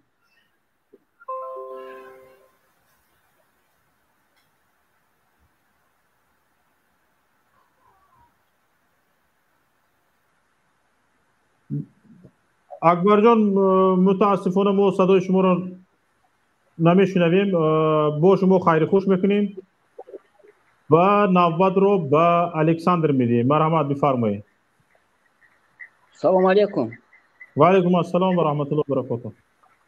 من همی یک سوال با همو اسلامی دین جان سعیدوف داشتم. مالش بفرمایید. برادر اسلامی دین، شما میگوید که وقتی سیوزده ما غلام بودیم، همین شما در نظر دارید؟ بفرما، دوام شو، جواب میدم. شما گفتید که در وقتی سیوز ما غلام بودیم. بله بله غلام بودیم. وزیر ما غلامیم، او وقت ما غلام نبودیم، او وقت ما در وطن خودمان در وقت در کلخوز کار میکرد، خلق 70 سوم اولیگ میگرفت، یک ماه تا فرزانکه میخورند با پولش میموند، اکانومیکاش میموند. توغریمی کلخوز تخته میداد چه به پول میداد چه کرپیش میداد چه میداد چه. چه ما غلام بودیم؟ حاضی ما غلامیم، حاضر حاضی ما غلامیم. ای وطن به وطنیم، گشتیم در بدر. وقت ما کی در بدر میگشتیم؟ نمیگشتیم. سودت 7 سوم چی میگرفتد یا ماهش میرسید، چه هم دفتر میخرید، هم کنورت میخرید، هم نسکی میخرید، هم برای ستانوک ریشگیریش میخرید. حاضی میتونه خرید سودتی خمون نمیتونه خرید. تمام کردم، اکی شما رو من گوش دارم. سلامت باشید. در اون دور واقعا ما در از همه نگاه بگیم در اختیار کشور دیگر بودیم. این واقعیت است، یعنی که مستقل نبودیم. استقلالی که امروزه اگرچه مثلا امروز استقلال هست، ولی چون که نمایندگان همون افراد هستند که در طول 70 سال ما را غلام کرده بودن، امروز هم همون افراد هستند. و این خاطر است که ما همون غلامی ما دوام دارد. و دیگر اینکه آزاد بودن تنها در این نیست که مادیات انسان تامین باشد، خورد و خوراک و لباس و پوشاک اون تامین باشد. اگر شما از خبر داشته باشید از تاریخ، کشور سوریه کشور سوریه، لیبیه بهترین زندگی رو داشتن مردمش، بهترین زندگی رو، شرایط زندگی رو داشتن. اما وقتی از آزادی، از کرامت و شرافت، اینها مفهوم‌های دیگر هستند. وقتی که از اینها خالی بودن، روزی شد که در کوچه های دمشق همه بیرون شدن و گفتن آزادی، ما سوریه آزادی میخواهیم. یا که در لیبیا در مقابل معمر قذافی به چه خاطر ایستادن؟ به خاطر اینکه گفتن ما آزادی میخواهیم. این آزادی، کرامت و شرافت، اینها مفهوم‌های دیگر هستند. نمیشود اینها را در خوردن و پوشیدن بعضی چیزهای مادی خلاصه کرد. بله در دوره شوروی این چیزها بود، اما آزادی نبود. آزادی ملی نداشتیم، آزادی دینی نداشتیم، آزادی بیان نداشتیم. اینها را چرا ما نادیده بگیریم؟ واقعا در اون وقت هم غلام بودیم، حالا هم نماینده همون گروه دارن امروز همون غلامی رو دوام داده ایستادن. برادر اصول میگه با همون اصول. گوش وقتی سیوز ما بزرگ بودیم، وقتی رمضان میشید مسجد نبود، در یک خونه جمع میشدن و مردم تراویح میخوند. باز شما رفته میتونید در یک خونه جمع شدید تراویحتون خونین. دوستم این جا حرف در نماز خواندن و تراویح خواندن نیست. وقتی یک ملت، تقدیر یک ملت در دست یک بیگانه است، تصمیمات و قرارهایی که در مورد اون ملت، اون مردم گرفته میشود در بیرون گرفته میشود، دیگر اون ملت آزاد نیست. اون ملت واقعا غلام است. در اون وقت همه تصمیمات در مسکو گرفته میشد. چگونه آزاد بودیم ما؟ این معنای آزادی هست. اینجا یک آزادی میبخشید دوملو، من یک چیز رو ذکر کردنم. مردم یک دقیقه، امین الکساندر برادر یک بار گوش کنید. اینجا با یک چیز ما رو خیلی خوب راضی کنونیدن، با گوسفند بودن. بله، با گوسفند بودن خیلی راضی کنونیدن. مثلا گریم صاحب گوسفند را به گفتن نمیموند، همین قدر خوراکش را تامین میکند. اگر مبود گوسفند به گفت، تمام اهل خانوادهش را جنگ میکند، غضب میکند که گوسفند گوش نمانده است، باید سیر بیستد، باید فربه بشود، خراب نشود گوسفند.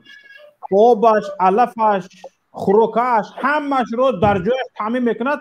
حتی گوسفند را به یک کتک خرد در آورده میپوید که گشتگذار گوسفند کم باشد تا اینکه گشتگذار زیادتی او را خراب نکند و یم و علفی که داده است، خوراکی که داده است، بیهوده صرف نشود. و گوسفند به این حالت خرسند است که فربه می شود. و نهایت فربه شدن گوسفند چی است؟ نهایت فربه شدن گوسفند کشته خوردن صاحبش است. و همون رنگی که گوسفند مثلا گریم به شکمش سیر بودن، به یم و خاشاک و علف پور سیر بودنش خرسند است، و ما هم آموزش داده اند که به همین خیل گوسفند بودن خرسند باشیم و لذت گوسفند بودنمون هیچ از دهانمون نرود. اما انسان که دیگر گوسفند نیست، به انسان خداوند انسان رو آزاد آفریده است و انسان بعد انسان زبان داده است و انسان باید یک زندگی انسانوار داشته باشد، کرامت انسانی داشته باشد که باید این کرامت را داشته باشد. انا برای همین هم واقعا امروز وقتی آن رسیده است که دیگر از گوسفند بودن خرسند بودن را بس کردن لازم است. انسان بودن را اختیار کردن لازم است. انسان بودن را اختیار کردن لازم است. وقتی که انسان بودن را اختیار میکنی، باید به سوی حیات انسانانه مبارزه بری، حرکت کنی، رفتار کنی. برادران، من به هر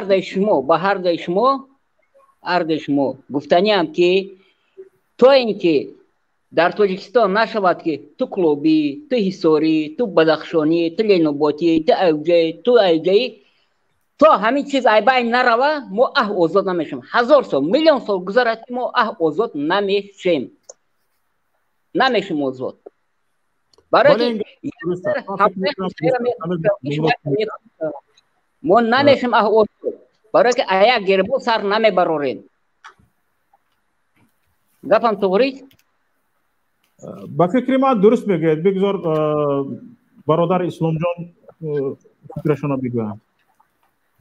بله این هم یکی از مشکلات هست. یکی از مشکلات است که از نگاه من این حکومت این را با وجود آوردد و تلاش دارد که این از بین نرود، چون که هر وقت که این باشد اون حکومت کردن میگیرد. یعنی یکی از مشکلات هست. اما مشکل اساسی از نگاه من این است که هیچ ملت در سایه یک حکومت دیکتاتوری، در سایه یک مستبد و خودکامه استقلال واقعی را به دست نمیارد.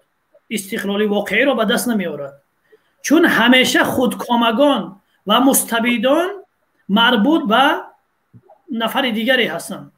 چون وقتی که اونها وابسته مردم و وابسته ملت نیستند، از اینجا گفته می شود که این ملت استقلال واقعی ندارد. ما اگر می خواهیم استقلال واقعی به دست بیاریم باید واقعا یک حکومت مردمی داشته باشیم. تا وقتی یک حکومت مردمی نداریم ما دعوای استقلال و مستقل بودن واقعی را نداریم. بنابراین در این وضعیت هر نفر، همین که مثلا حال خارجی ها دسترازی میکنن به مرزهای کشور و حکومت خاموش هست، بیانگر چی است؟ بیانگر این هست که ما واقعا استقلال واقعی نداریم. یعنی این حکومت ما وابسته مردمش نیست، وابسته چی است؟ دیگر هست. یکی از صفاتهای خودکامه یک دیکتاتور این است که همیشه مردمش رو در حالت نیمه جان نگاه می‌دارد. در حالت نیمه جان نگاه می‌دارد. یعنی اجازت نفس کشی درست برای اونها نمی‌دهد. همین هست که هر کسی که از بیرون بخواهد برای بالای اون تجاوز می‌کند. چون که این ملت خوابیده است، این ملت به منزله مرده است، بیجان هست. همین است که مثلا در مرزها نفرانی که از مرز دفاع میکنن اونها را سرکوب میکنن. یعنی این طبیعت دیکتاتور است، این طبیعت این خودکامه است، او را نمیشود عوض کرد. به همین خاطر همیشه ملت را در این وضعیت قرار میدهد، چون که مربوط ملت نیست. به همین خاطر میخوایم واقعا استقلال واقعی به دست بیاریم، آزادی واقعی داشته باشیم. باید ملت، همه ملت باید دنبال یک برنامه باشن، که دنبال یک پروژه باشن که تک تکی افراد این جامعه و این مردم در اون شریک باشن. یعنی هر یک نفر این جامعه جایگاه خود را در اونجا دریابد. در این وقت ما میتوانیم که یک ملتی سازنده باشیم، یک حکومت مردمی داشته باشیم. اما هر نفر، هر گروه به طرف خود بکشد و نتوانند سر یک پروژه، سر یک برنامه توافق کنند، خب این مبارزه ها نتیجه نمیدهد. وقتی که این واقعا از نگاه علمی وقتی میخواهی یک دیکتاتور را عوض کنی، باید برای عوض تبدیل کردن او یک چیز باید باشه. روی این پروژه باید فکر کرد. همه حق دارد که روی این چیز فکر کند. اگر میخواهیم واقعا به یک آزادی، به یک نمیدونم کرامت و شرافت این مردم، این ملت برسد، باید همه با هم این کار را انجام داد. چون که نهضت یک ملت، رشد و ترقی یک جامعه نمیتواند یک نفر یا که یک گروه را پیش برد. باید همه جامعه، تمام افراد جامعه، نوابسته از اینکه او چی باور دارد، چی عقیده دارد، چی فکر دارد، چی خب نمیدونم رنگ و پوست و چی زبان دارد، باید در اون شریک باشه. رسول خدا صلی الله علیه و سلم قبل از بعثت، قبل از اینکه پیامبر شود، این چیز را درک کرده بود، این قانون را درک کرده بود. وقتی که در سال 35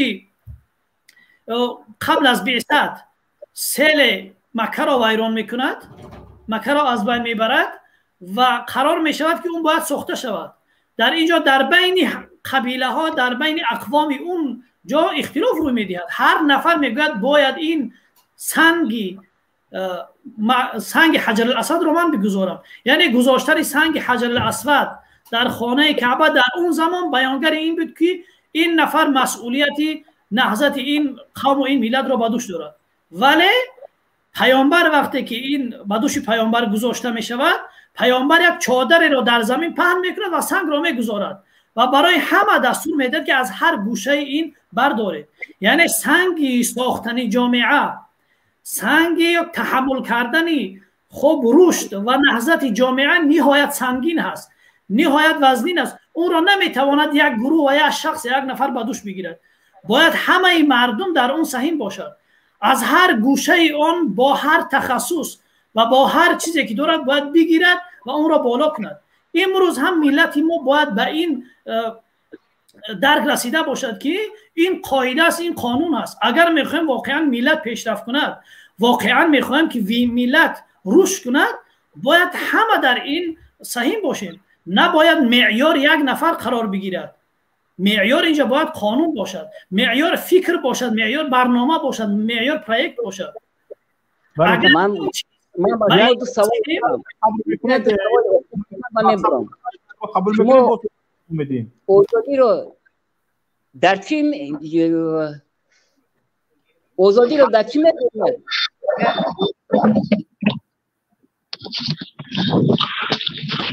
آزادی در اون است که مردم ملت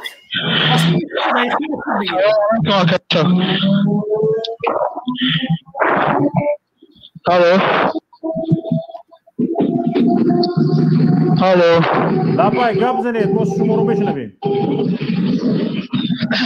سلام علیکم. و علیکم السلام و رحمت الله. صدایتون پس میگوید بلندتر گپ کنید. صدای مخشومیه اکرم. صدایتون پس. ما برای مثال همین سلام خدا به همه برادرای مثال مهاجر، برادرای مثال چی در تاجیکستان چی در مسکو هم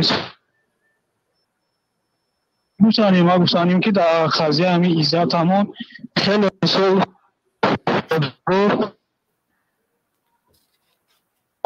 سیکنی ماسا دوم ماسا سسی مگر کو ما اکای تمام رنگ هم برادرای را که خیلی عیدوس شدن امیران عیدوس نتیم برای او قدر ما همه طرفا باید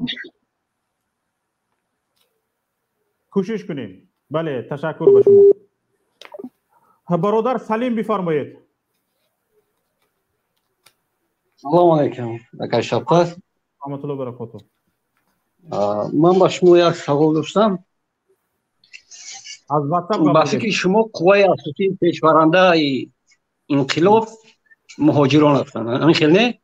بله.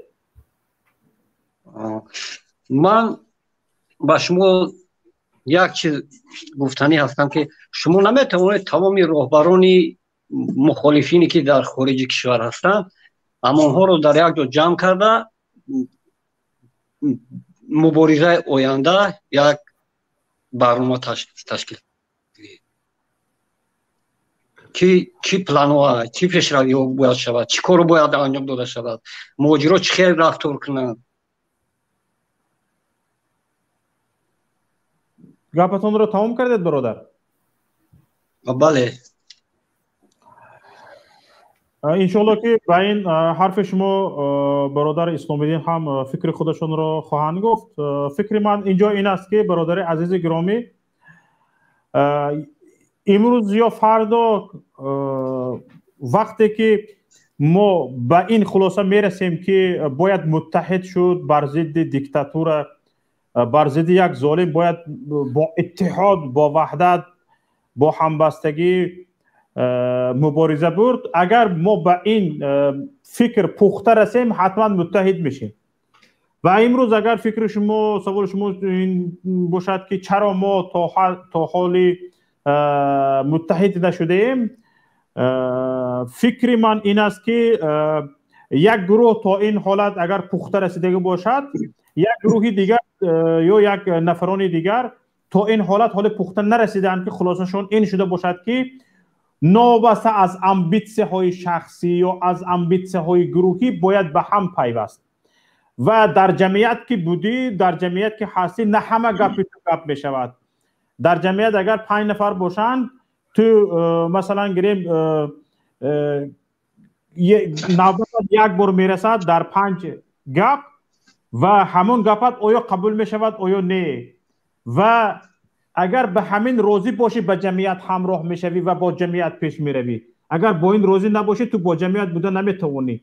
شخصی که با این راضی بودن نمیتواند، با جمعیت بودن نمیتواند، از یک دست که صدا نمیبراید تا آخر عذاب میکشد. با تنهایی تا آخر عذاب میکشد و محنت‌هایش هرچند به چشمش خیلی پرمحتوا و خیلی نتیجه دهنده به چشمش می نماید، لیکن مثل یک پفک دم کرده است که از بیرون سرخ است، کبود است، زرد است، خیلی به نور کلان میتابد، لیکن برابر یک سوزن زدن میکفد. میبینی که هیچی نمانده است، هیچی نداشته است. انا برای همین مخالفین و مبارزین وقتی که به این خلاصه پخته میرسند که از یک دست صدا نمیبراید و باید متحد شد، حتما متحد میشن. و من امروز شخصا خودم پای برده ایستادم و حس کرده ایستادم که آهسته آهسته مردم دارد به این نزدیک میشود. نه تنها مخالفین، حتی مردم دارد به این نزدیک میشود و مردم رو ببینید چگونه رو به مخالفین آوردن و حرفهای مخالفین رو گوش میکنند و بر ضد ظلم و استبداد سخن کرده ایستادن. و این نشانگری آن است که دارد ملت و هم مخالفین هم مردم برای متحد شدن هم فکر و هم اندیشه شده که پخته رسیده ایستادن. نه مقصد من این است که همه مخالفین یک مقصد دارند. رژیم باید از بین رود. همین که هست، یعنی همین فکر باید مخالفین وقتی که من فکر میکنم که همه باید در یک جایی رژیم از بین رود و در آینده هر کس دیدگاه خودش، روشی در کارهای سیاسی هر یک گروه ها راه اصول خودش باید داشته باشه. آیا نمیشود که همین گروه ها رو همش در یک جا روبرون جمع شوند، هر کس چخیر در آینده چخیر ما همین رژیم از بین بریم. بفرمایید برادر اسلامی. ولی فهمیده میشد که این دوست ما واقعا نگرانی ملت هستن، نگرانی عاقبت کشور هستن. منم فکر میکنم که مهم اینجا هدف هست که الکی چگونه که میبینیم اکثری مبارزین، اکثری مهاجرین، تا اکثری ملت الکی درک کردن که هدف چی هست، باید چی کار باید کرد، دنبال چی باید رفت، مشکلی را درک کردن الکی اکثری مردم. و اینکه روش ها مختلف هست، این دیگر طبیعی هست. وقتی که هدف معین و مشخص است، دیگر مهم نیست که با کدام روش حرکت میکند. روش ها مختلف هستند، وسیله ها مختلف هستند، ولی هدف یک است. این بیانگر این است که الکی مخالفین در یک سمت دارن حرکت میکنند، الکی ملت دارد به یک سمت حرکت میکند و این روند نمیشود یک باره با وجود بیاید. در روند مبارزه الکی این جای خودش رو میگیرد و حتما این نتیجه خواهد داد.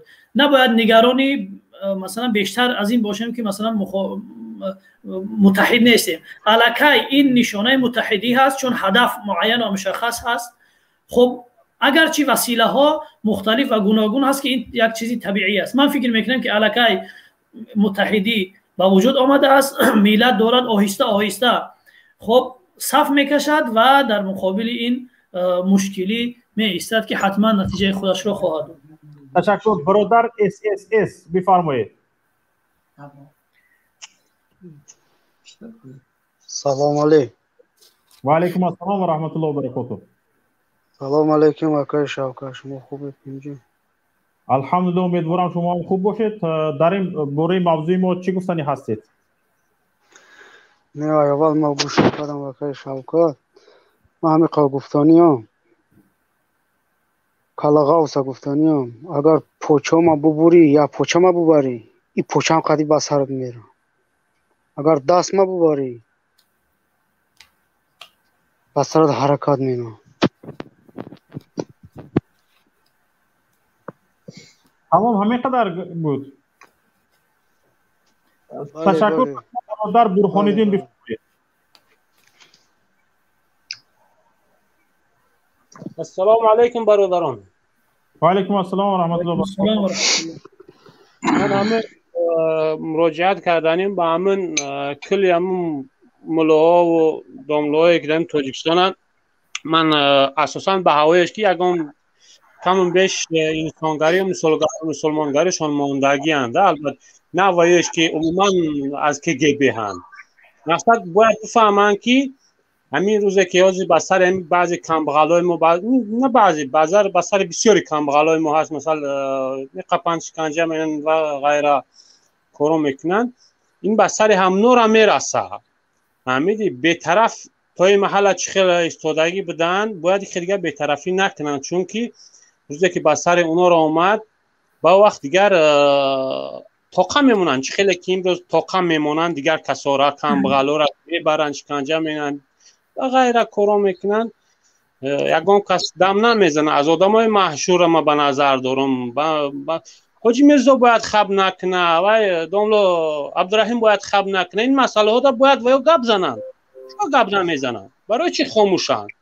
چی میترسن؟ ایترمه میترسن؟ ای خدا بترسن، نخواه ایترمه امام علی بترسن. و فکرم که بله اینجا یک خبر خوش به همگان میرسونیم که بابای دونه از زندان رها شدند و این همین نتیجه مبارزه های من و شما، نتیجه مبارزه های مردم ملت بود که بابای دونه را آزاد کردند، وگرنه او را به سالانه دراز به زندان انداخته بودند و هیچ نیتی از زندان آزاد کردن را نداشتند و همین گونه مبارزه را ادامه میدهی و همین گونه صدا را بلند میکنی، کرامت انسانیت در جویش می ایستد و اگر خاموش باشی، سرخم باشی، همین گونه کرامت انسانیت هم از بین می رود و تو را انسان نمی شمارند. بله بله. بی‌طرفی برادر، بی‌طرفی این اصلا همین یک آدم نامرد اساسی بی‌طرف میشه. وقتی انسان چند مرد میشماره باید هیچ محل بی‌طرف نبستد. از برای خبر از بابای دونه داده بسیار رحمت کلان، بسیار در این بیگاه رمضان خوشبخت شدیم ده، بسیار وقتم خوشید باور کن. بسیار این یک خبر نیک است این سال هم بابای دونه هم جواب داده باشه. همچنین دیگه آرزو داریم که به نزدیکی اکای عزت هم همین خیلی آزاد شود، چون که هیچ هیله نیافته استند او را که وای کنن مقصد ترمه کنن، یگان بهانه نیافته استند. همین یگان دیم اکای عزت همون هم آزاد می شود خود و خود چنانه که ان شاء الله امید داریم. الله مهربان امید داریم. اجازه شما من نوبت سخن را نوبت ما کم مانده است به برادر رستم میدهم، بگذار اون کس هم سلامت باشه، در پناه الله باشه. سلامت باشه برادر. الو سلام علیکم. و علیکم السلام و رحمت الله و برکاته. و علیکم. یک سوال دارم اکای شوکت، همین خود چند ساله ای؟ من 7 سال تولدم 1978. 78 تولد زده؟ بله. برای که من مایدایی برای من یک گپ دارم. من خودم در افغانستان بودم در کمپ سخی، همون سال همش من میدونم. مثلا خیلی آدم گپ میزنه که بچه یوش ای کی امام علی کی بود؟ امام علی هم میشناسیم کی بود. امام علی هیچ کنه بود. پروستو همین مردم ما افغانستان گشتم اومدم گفتم ما اگه جنگ کردیم گندن و ترسیدگیم اگه کلمه زوری کنم خیلی نابرا چید همین کاری ما نابرا چید. مقصد همین یک از یک گپ بزنم مثال میترسه. فهمیدی ما مردم من خودم قبلیانم، ما مردم من خودم در افغانستان 5 سال زندگی کردم. همون وقتا مثال من میدونستم که مولا عبدالله را در قندوز بود. مثال هم مردم بسیار مردمی مقصد افطاریتیت نبودون میشه و قاری محمد جان قرغان یورا من همش هم میشناسم. وقتی که ما اومدیم تاجیکستان بعد روسیه بعضی مردم هم میگردی نگاه میکنی یک گپ میزنی میگه تو خوینی تو ایتایی بچه گفتیم ایتاری گپ نبودم و مقصد آخه نمیشود گپ زدن. اما خودم در روسیه خونه گپ میزنم میگم اما اکای زد اما چه شرایطش میگن خب که ای تمشه او تمشه گفتم هیچی نمیشه و یگون کس نترسی اکای زد اما هیچ کو کاگی نیست اون مردمه همی پدروش هم خیاردم کاگی نیست مثال در کار نیست ده یا خیلی ملوش گپ میزنن هم گفته همی اکمه مثال باید گپ زنن و همی نمیکشند همی کشتند میمری میره و همی چه همون خبرکشی کن همی افطاریتت بمری خوب نیست مثال هم بودن عدل بزن شوقی یک کرچه اوقی اما ابلاوش این نمیگن ابلاو بزن شوقی یگان چیزش بزن اوقی همین مردم عیبی خود ما میترسن نسمی دل میترسن که برادر شوکت من خیال کردم تا من کلام دست که نه من همه چیزی همجا را کن نخیر جیوی دیدگیم همه شا وقتی که ما افغانستان میریم ما را خیلی مقصد نیجات کنی تکن و تکن نه که ما هم تا بربا که تو سالی نمی 2000 من رسیه 98 من رسیه آمدیم تو 98 تکو ما خودمون نه تا یگم کس ما را گبزه نمیتونی در رسیه هم در همون جام باز در رسیه میره ملیسه میقفه توجیگ ایتا توجیگ او وقتی من در چرکیز کار میکنم میگفتن افطاریتی با یگم گبو نمیزدن که شما اگه جوی اینا به قدری ما را نگاه که که بعد همین 2012 سر شده ما خودم حزب نهضت اسلام من هیچ وقت اتکاز ندارم برای که من خودم میدونم آخه دنیا چی گپ شدگیه مثال من با علم منگین مثال یک کسی یک گپ میزنه که تمگه شما دست تو هیچ نمیده نمی رسیه نمی پسنکوره که 10 ساله شد 2000 و 3000 نمیو گپشو میزنه که مردم نه ترای نه من مقصد نمی گروه 24 مثال نمی شماره من میدونم که پرافه فالوبومو برای که در همون جاکو در همون جا یک کوروی مینن که نمی این همین مردمی ما 90% در پاکستان خوندگی حوازی کن همین جیان خدمه 25 سال ترمه کردیم میزشتو در مسکو تاکسی میزدو پروستو گفتن که تو سیریا روی منی اونجا روی منی این گپو دروغن آقی اون بچه اوتاری نیست آقی همش همین مردمی مورد همین یخشه بیزشتو شتگی هند اونجا فهمو تشکر برادر برای سخنهای جالبتون من خودم برادر شوکت حزب نهضت اسلام هم همین تا مردن میرم من نمیگم میتاوده اگو چاپلوس میبره مثال گپ میزنه اگو نمیدونه سوره هم پرزیدنت گپ میزنه من اون روز هم زنگ تلفن ما نگرفتی اگر من اما میدونستم که همون امام علی کی بود او پاچینونی نمو سنگک بده نه او فیضعلی کوگانف نوش بود هیچ که وای نیکتو بودن او وقت شعرهای نر تاجیک بودن که او خیلی چکره یک سویت دادن این مردم ها بیراد کردم و رای دست خودش گرفت و که خدا خودش میدونه. تشکر به شما برادر دوملو اسلامی دین. اینجا من درباره یک چیز نظر شما رو پرسیدنی هستم.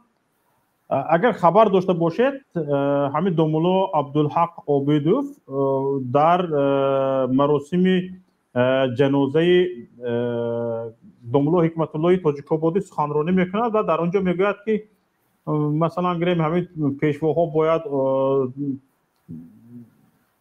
عالم باشند و علمدار باشند و وقتی که پیشواهای علمدار از بین میروند پیشواهای جاهل و میان میبیایند هم خودشان گمراه هستند و هم مردم را گمراه میکنند. در همین نتیجه بعد از همین چیکار میکنند؟ باز همین او را بازداشت میکنند و عین حال در بازداشت است. لیکن کمیته دین به نزدیک اظهارات داده است و گفته است که بازداشت عبدالحق عابدوف و سخنرانیش در مراسم جنازه دوملو حکمت الله تاجیک‌آبادی هیچ ربطی ندارد. آخر هیچ ربطی نداشته باشد تا این وقت شما در کجا بودید؟ هیچی نگفتید. تا این وقت امام خطیب بود در خدمت شما بود. و وقتی که یک حرفی رو زد که واقعا درست میگوید، واقعا شاید او پیشوا رو در نظر نداشته باشد. پیشوا فقط همین پیشوا نیست و برابر امام علی رحمان پیشوا شدن، این کلمه پیشوا به لغت تاجیکی ندار اومده است. پیشوا پیغمبر رو هم پیشوا میگویند، بعضی امام ها رو هم پیشوا میگویند، کسانی که به پیش میگذارن اونها رو هم پیشوا میگویند و بعضی حالت ها هست مثلا گریم سردار رو هم پیشوا میگویند. حالا اینا فکر میکنن برابر پیشوا شدن حتی کلمه پیشوا رو هم مناپولی کردن. اگر چنین نباشد یک نفر درباره پیشوا گپ زند و یگان گپ منفی گوید میبری او رو زندانش میکنی، به حبسش میگیری و باز میگویی که به این هیچ ربطی ندارد. من اینجا سوالم چنین است، برای چی میگویند هیچ ربطی ندارد و برای چی از عاقب همین حرفش او رو بازداشت کرده بودن؟ تشکر. اول اینکه دانشمندان میگن که بدترین نوعی خودکامگی اون است که تمام نهادهای یک جامعه را در اختیار خود میگیرد. هم پرزیدنت است، هم رئیس پارلمان است، فرزندش که دیگه خودش است، هم نمیدونم سود هست، هم مفتی هست، تمام عنوان ها در اختیارش است. این بدترین نوعی خودکامگی هست. اینجا هم حتی این الفاظ را اجازت نمیدید که در مورد نفر دیگر استفاده شود. این الفاظ را اجازت نمیده که در مورد نفر دیگر استفاده شود. یعنی این بیانگر آن است که واقعا این به درجه نهایی اون خودکامگی رفته رسیده است. اما اینکه کمیته دین میگوید ربطی به اون جنازه ندارد، این 100% دروغ است. این یگان اساس ندارد. اگر ربط به اون جنازه نمی داشت، قبلا اگر این سلفی می بود، قبلا این بازداشت صورت می گرفت. و دیگر اینکه بازداشت این نفر دوم که اسدالله اسماعیلوف هست، این هم ربط به همون جنازه دارد، چون که در اون جنازه این هم صحبت کرده بود، این همچون برنده در اونجا صحبت کرده بود. این ربط به اون جنازه، بازداشت هر دو ربط بر اون جنازه دارد. چون که من 100% میدونم که اینها هیچ کدامش سلفی نیستند. اینها پایبندی مذهب ابو حنیفه و پیروی مکتب امام اعظم هستند. هیچ اتهام سلفیت به اینها نمیچسبد. اما اینکه شرم دارند بگویند، اقرار کنند که به خاطر این هست، دیگه مجبورن که این اتهام را برای اونها بزنند. و دیگر اینکه علت بازداشت اینها این هست که واقعا این همین نسل فهمیده هستند. همین جوانها، همین قشر جوانهایی که یک قسمش را 100 و چند نفر زندان کردن، 120 نفر، این قشر جوانها واقعا جوانهای تحصیل دیده هستند، جوانهای معلومات دار و دانشمند هستند و حکومت از چنین افراد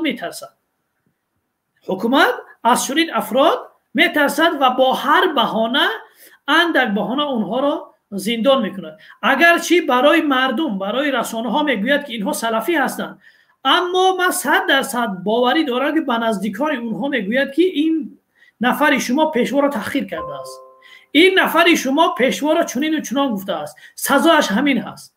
با نزدیکان اونها حتما این حرف را میگن، اما با نزدیکان اونها جرأتی افشای این سخن را ندارن. اگر واقعا خیر و خوبی نزدیکانشان را میخوان، باید این رو اقرار کنن.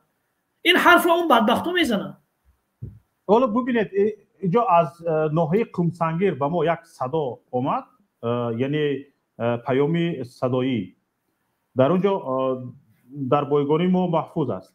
در اونجا گفته می شود که وقتهای آخر، چند وقت آخر، فکر و اندیشه های دوملا حکمت الله تاجیک‌آبادی نسبت حکومت تاجیکستان و نسبت سیاست های امام علی رحمان تغییر یافته است و دوملا حکمت الله تاجیک‌آبادی نه با مرگ طبیعی بلکه کشته شده است و آنها بعد نیت داشتند و نقشه داشتند که همین گونه بازداشت ها را کسایی که از این حرفای دوملا حکمت الله تاجیک‌آبادی خبر بودن و از این شنیده بودن و میدونستن همین نفران رو بازداشت کند و یا از بین ببرد برابری بعد دوملا حکمت الله تاجیک‌آبادی.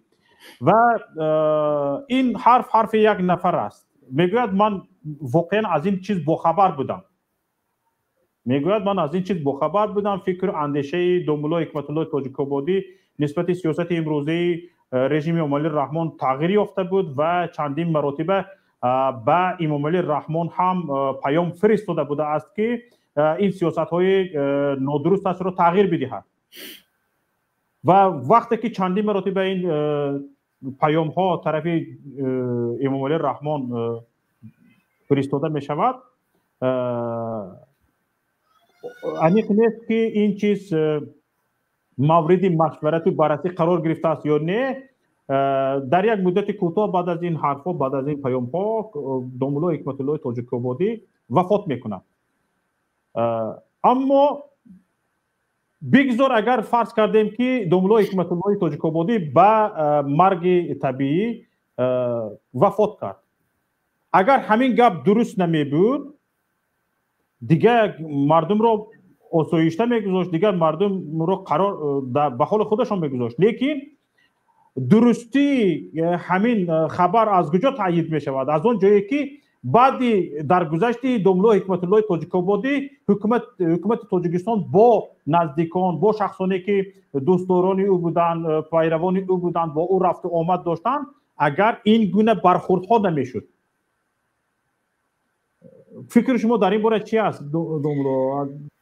راستی این نمیدونم نظر اون شخص است و بر کدام اساس دلایل بر اساس کدام دلایل این حرف رو میزند، ولی خدا کند که این طور نباشد. اما اگر چنین باشد واقعا این یک مصیبت است. اما نظر من در رابطه با بازداشت های اونها واقعا شاید کمی فرق کند، چون که وقتی که این جوان ها در اونجا صحبت کردن، واقعا یک صحبتی کردن که مردم را جذب کردن به خود، مردم را جذب کردن، نه تنها در اون مکان، در اون بالای جنازه، بلکه در شبکه‌های اجتماعی وقتی که این جنازه گذاشته شد واقعا از این جوانها ستایش شد. مردم واقعا درک کردن که حالا هم شخصیت‌های هستن در داخل کشور که چنین صحبت‌های جذاب و خوب دارن برای مردم و میتونن مردم رو اطراف خود جمع کنن. یعنی این جذب کردن مردم به اطراف خود این پیامی بود برای حکومت رحمانوف که حکومت رحمانوف از همین چیز میترسد، از جمع شدن 3-4 نفر میترسد. یکی از دلایل است، چگونه گفتم اینها یک قشر واقعا فهمیده هستند، این دانشمندان واقعا دانشمند هستند اینها و دوم که این نوع صحبت کردن خیلی وقت شد که در تاجیکستان نظیر نداشت. وقتی صحبت اینها با این احساس و با این شکل صحبت صورت گرفت، مردم همه جذب اینها شدن. یعنی دوباره مردم دریافتن که واقعا حالا هم دانشمندانی هستن، علمای هستن که این با مردم این سخن میگن. این چیز هست که حکومت رحمانوف را میترساند، این چیز هست که یک دیکتاتور از اون خوف دارد، بنابراین مجبور هست که اینها را بازداشت کند. چون که سالهای سال بود که در پی به احترام کردن و به آبرو کردن علما و دانشمندان بود و تلاش و کوشش همه این بود که مردم نباید حرف روحانیان را گوش کند، حرف دانشمند و علما را گوش کند. چگونه که خودت گفتی میخواست که همه تملق و چاپلوس باشند در نزد حکومت، ولی وقتی که اینها با این شکل در بین مردم، در بین 20,000 صحبت میکنن، تو خودت تصور کنی که چه عاقبت چی میشود. وقتی یک نفر در شبکه اجتماعی اندک صحبت در مورد حتی اخلاق و عقیده و عبادت های دینی میکند، بالای خانواده او چی میآید؟ فکر کن که یک نفر در جمع 20,000 نفر وقتی صحبت میکند، فکر نمیکنه که یک حکومت دیکتاتوری و خودکامه از اون خوف دارد. یعنی این ترس هست، این خوف حکومت هست که نمیخواهد یک نفر این آبرو رو در جامعه داشته باشد به غیر از اون پیشوا. این حتما به خود میکشد. اینجا وقتی ما هم به پایان خود رسیده ایستاده است. در طول 2 دقیقه میخواهم به 2 سوال من جواب دهید. یکم سوال من این است که در همین جا چی چیزی گفتن میخواستید که از شما پرسیده نشد و دویم میخوام نظر شما رو بپرسم که چی باید کرد که این گونه مناسبت حکومت تاجیکستان با دینداران دیگر شود و حکومت تاجیکستان نسبت مردم، نسبت ملت، نسبت علمای کشور، نسبت دانشمندان کشور مناسبتش را دیگر کند، یا اگر حکومت دیگر کردنی نباشد و دیگر کردن نمیتواند و چی باید کرد؟ تشکر. در مورد سوال اول تو باید گفت که واقعا جایگاهی باید چیزی که پرسیده میشد جایگاهی روحانیت در تغییر جامعه ها که این واقعا خیلی مهم هست که از چشم ما خیلی دور مونده است حتی از خودی چشم خودی همین دانشمندان و روحانیت که همین رو خیلی کم میگیرن. واقعا باید به این نتیجه برسن که در تغییر جامعه و به راه درست راهنمایی کردن مردم واقعا این علما و دانشمندان یک به مانند یک شعله هستند که راه را برای مردم نشان میدهند. نباید جایگاه خودشان را کم بگیرند. اینها واقعا میراثبران پیامبران هستند که پیامبران همیشه تمام عمر خود را در مبارزه با ظلم و استبداد سپری کردند. نباید جایگاه خود را اینقدر پس برند که بیایند از یک ظالم چاپلوسی و تملق کنند. باید این جایگاهشان را بشناسند. حتی ما در این کشوری که زندگی داریم در خود لهستان با یک نفر از لهستانی صحبت داشتم در مورد انقلاب اینها، در مورد آزادی اینها. اون میگفت که در آزاد شدن لهستان از زیر استعمار واقعا روحانیان ما دست کلان داشتن، نقش اساسی را بازیدن. اینجاست که این مروز در این کشور اینقدر احترامی بالا دارن. یعنی ما هم نباید در این مبارزه همان جایگاه علما و روحانیت رو کم بگیریم. واقعا نقش اساسی رو اینها بازی میکنن. اینها هستن که برای مردم میفهمانن که خب پیامبر چی دستورات در این مورد داشت. دین اسلام در این مورد چی میگوید؟ عزت و کرامت و شرافت شما در چی هست؟ سعادت و نیکبختی شما در دنیا و قیامت در چی هست؟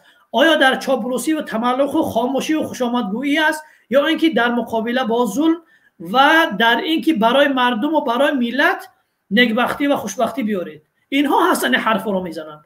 باید به هر واسطه به هر وسیله جایگاه علما بالا برده شود. نه تنها علمای دینی، هم دانشمندان دنیوی و هم دانشمندان دینی. همیشه دیکتاتورها خودکامگان دشمن اساسی خود دانشمندان را میدونن.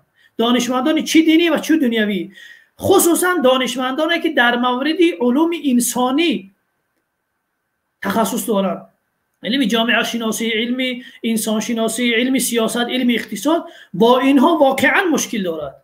برای همین باید جایگاه این علما را اول خود اونها درک کنند که اینها واقعا برای این ملت عزیز هستند.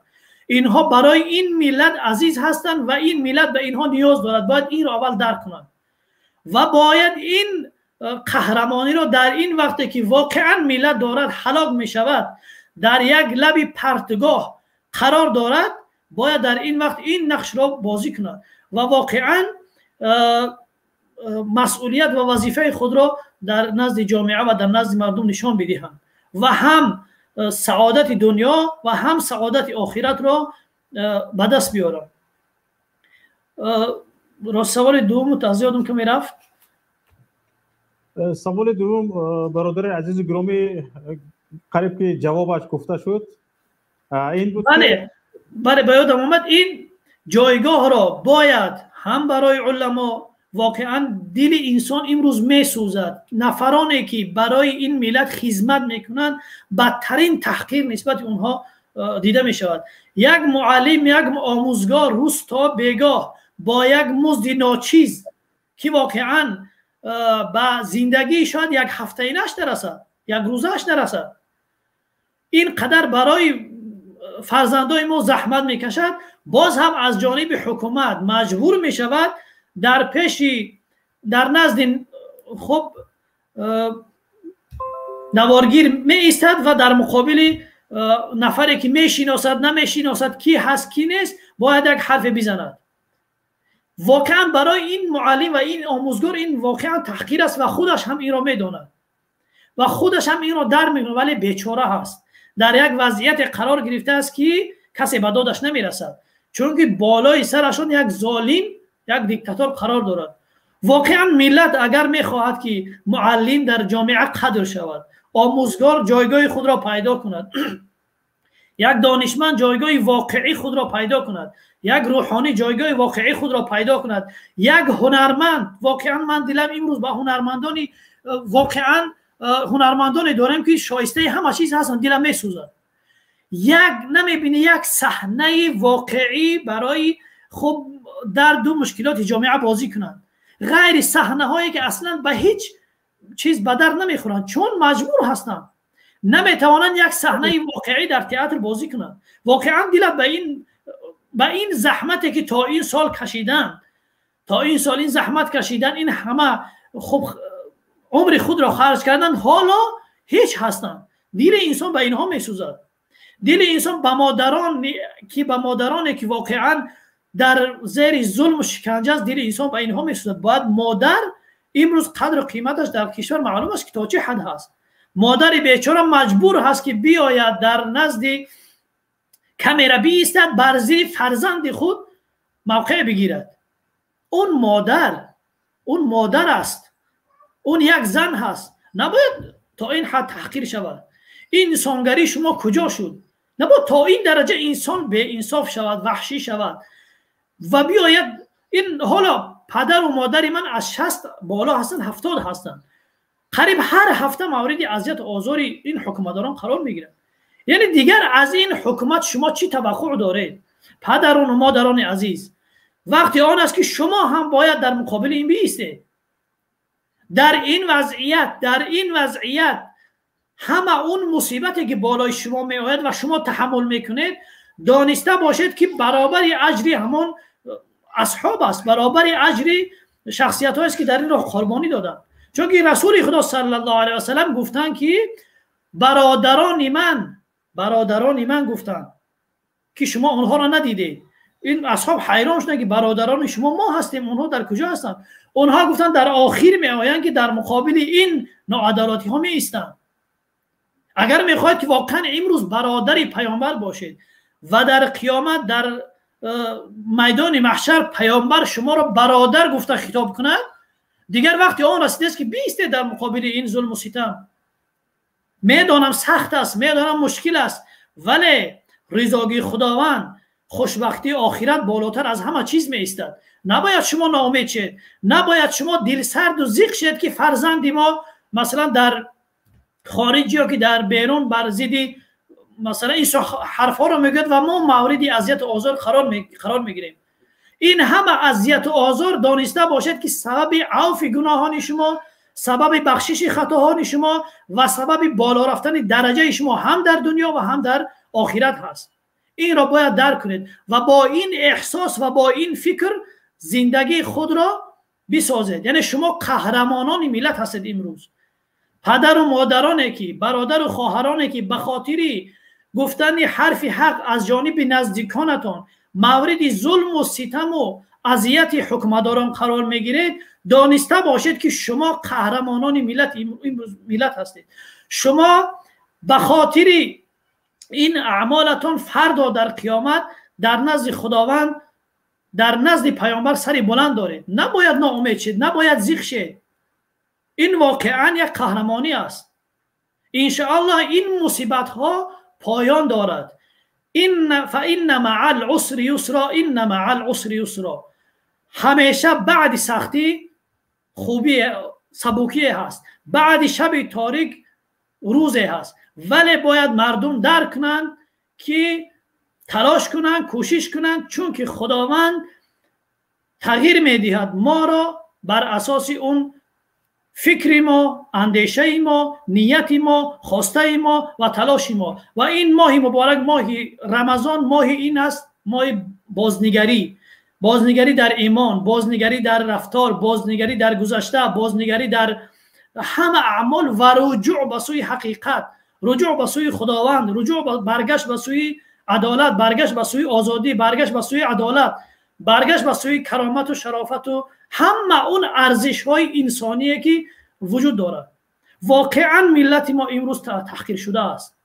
وقتی در اروپا میپرسن که از کجا هستی، از تاجیکستان، از تاجیکستان میگو و گفته میشود که رئیس جمهور ما 30 سال هست که پرزیدنت است. این اولین تحقیر است که در اروپا میشنوی.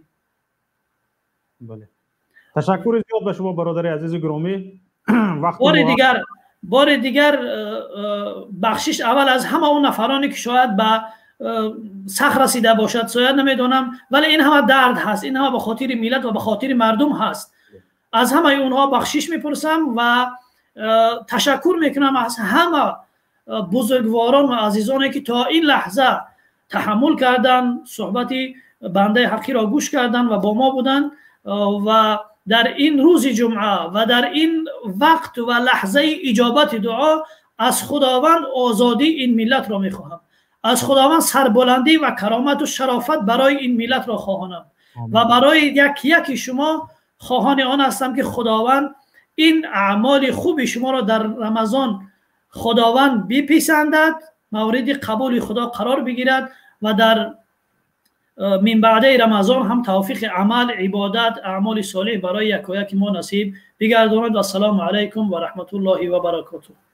تشکر زیاد برادر عزیز و گرامی و تشکر به شما که وقت پرقیمتی خود را دریغ نداشته در برنامه ما شرکت کردید. برادران عزیز، وقتی ما با دومولا تماس گرفتیم که در این برنامه شریکی برنامه ما باشند، در کار بودن، گفتن انشالله از کار فارغ میشویم، بعد کار صحبت میکنیم. یک نفر بعد از کار میبیاید و بجای اینکه یک کم تا وقت افطار استراحت کند باز هم در خدمت مردم میشود. واقعا ستودنی است. تشکر زیاد به شما برادری عزیز گرامی و تشکر به نفرانی که با ما بودند، سخنرانی کردند، فکر و اندیشه خود را بیان کردند و تشکر به آن نفرانی که تا این لحظه ما را پیگیری کردند. یکایی که شما را به الله پاک میسپارم. این بود برنامه تحلیلی دیدگاه. سلامت و سربلند و پیروز باشید. السلام علیکم و رحمت الله و برکاته.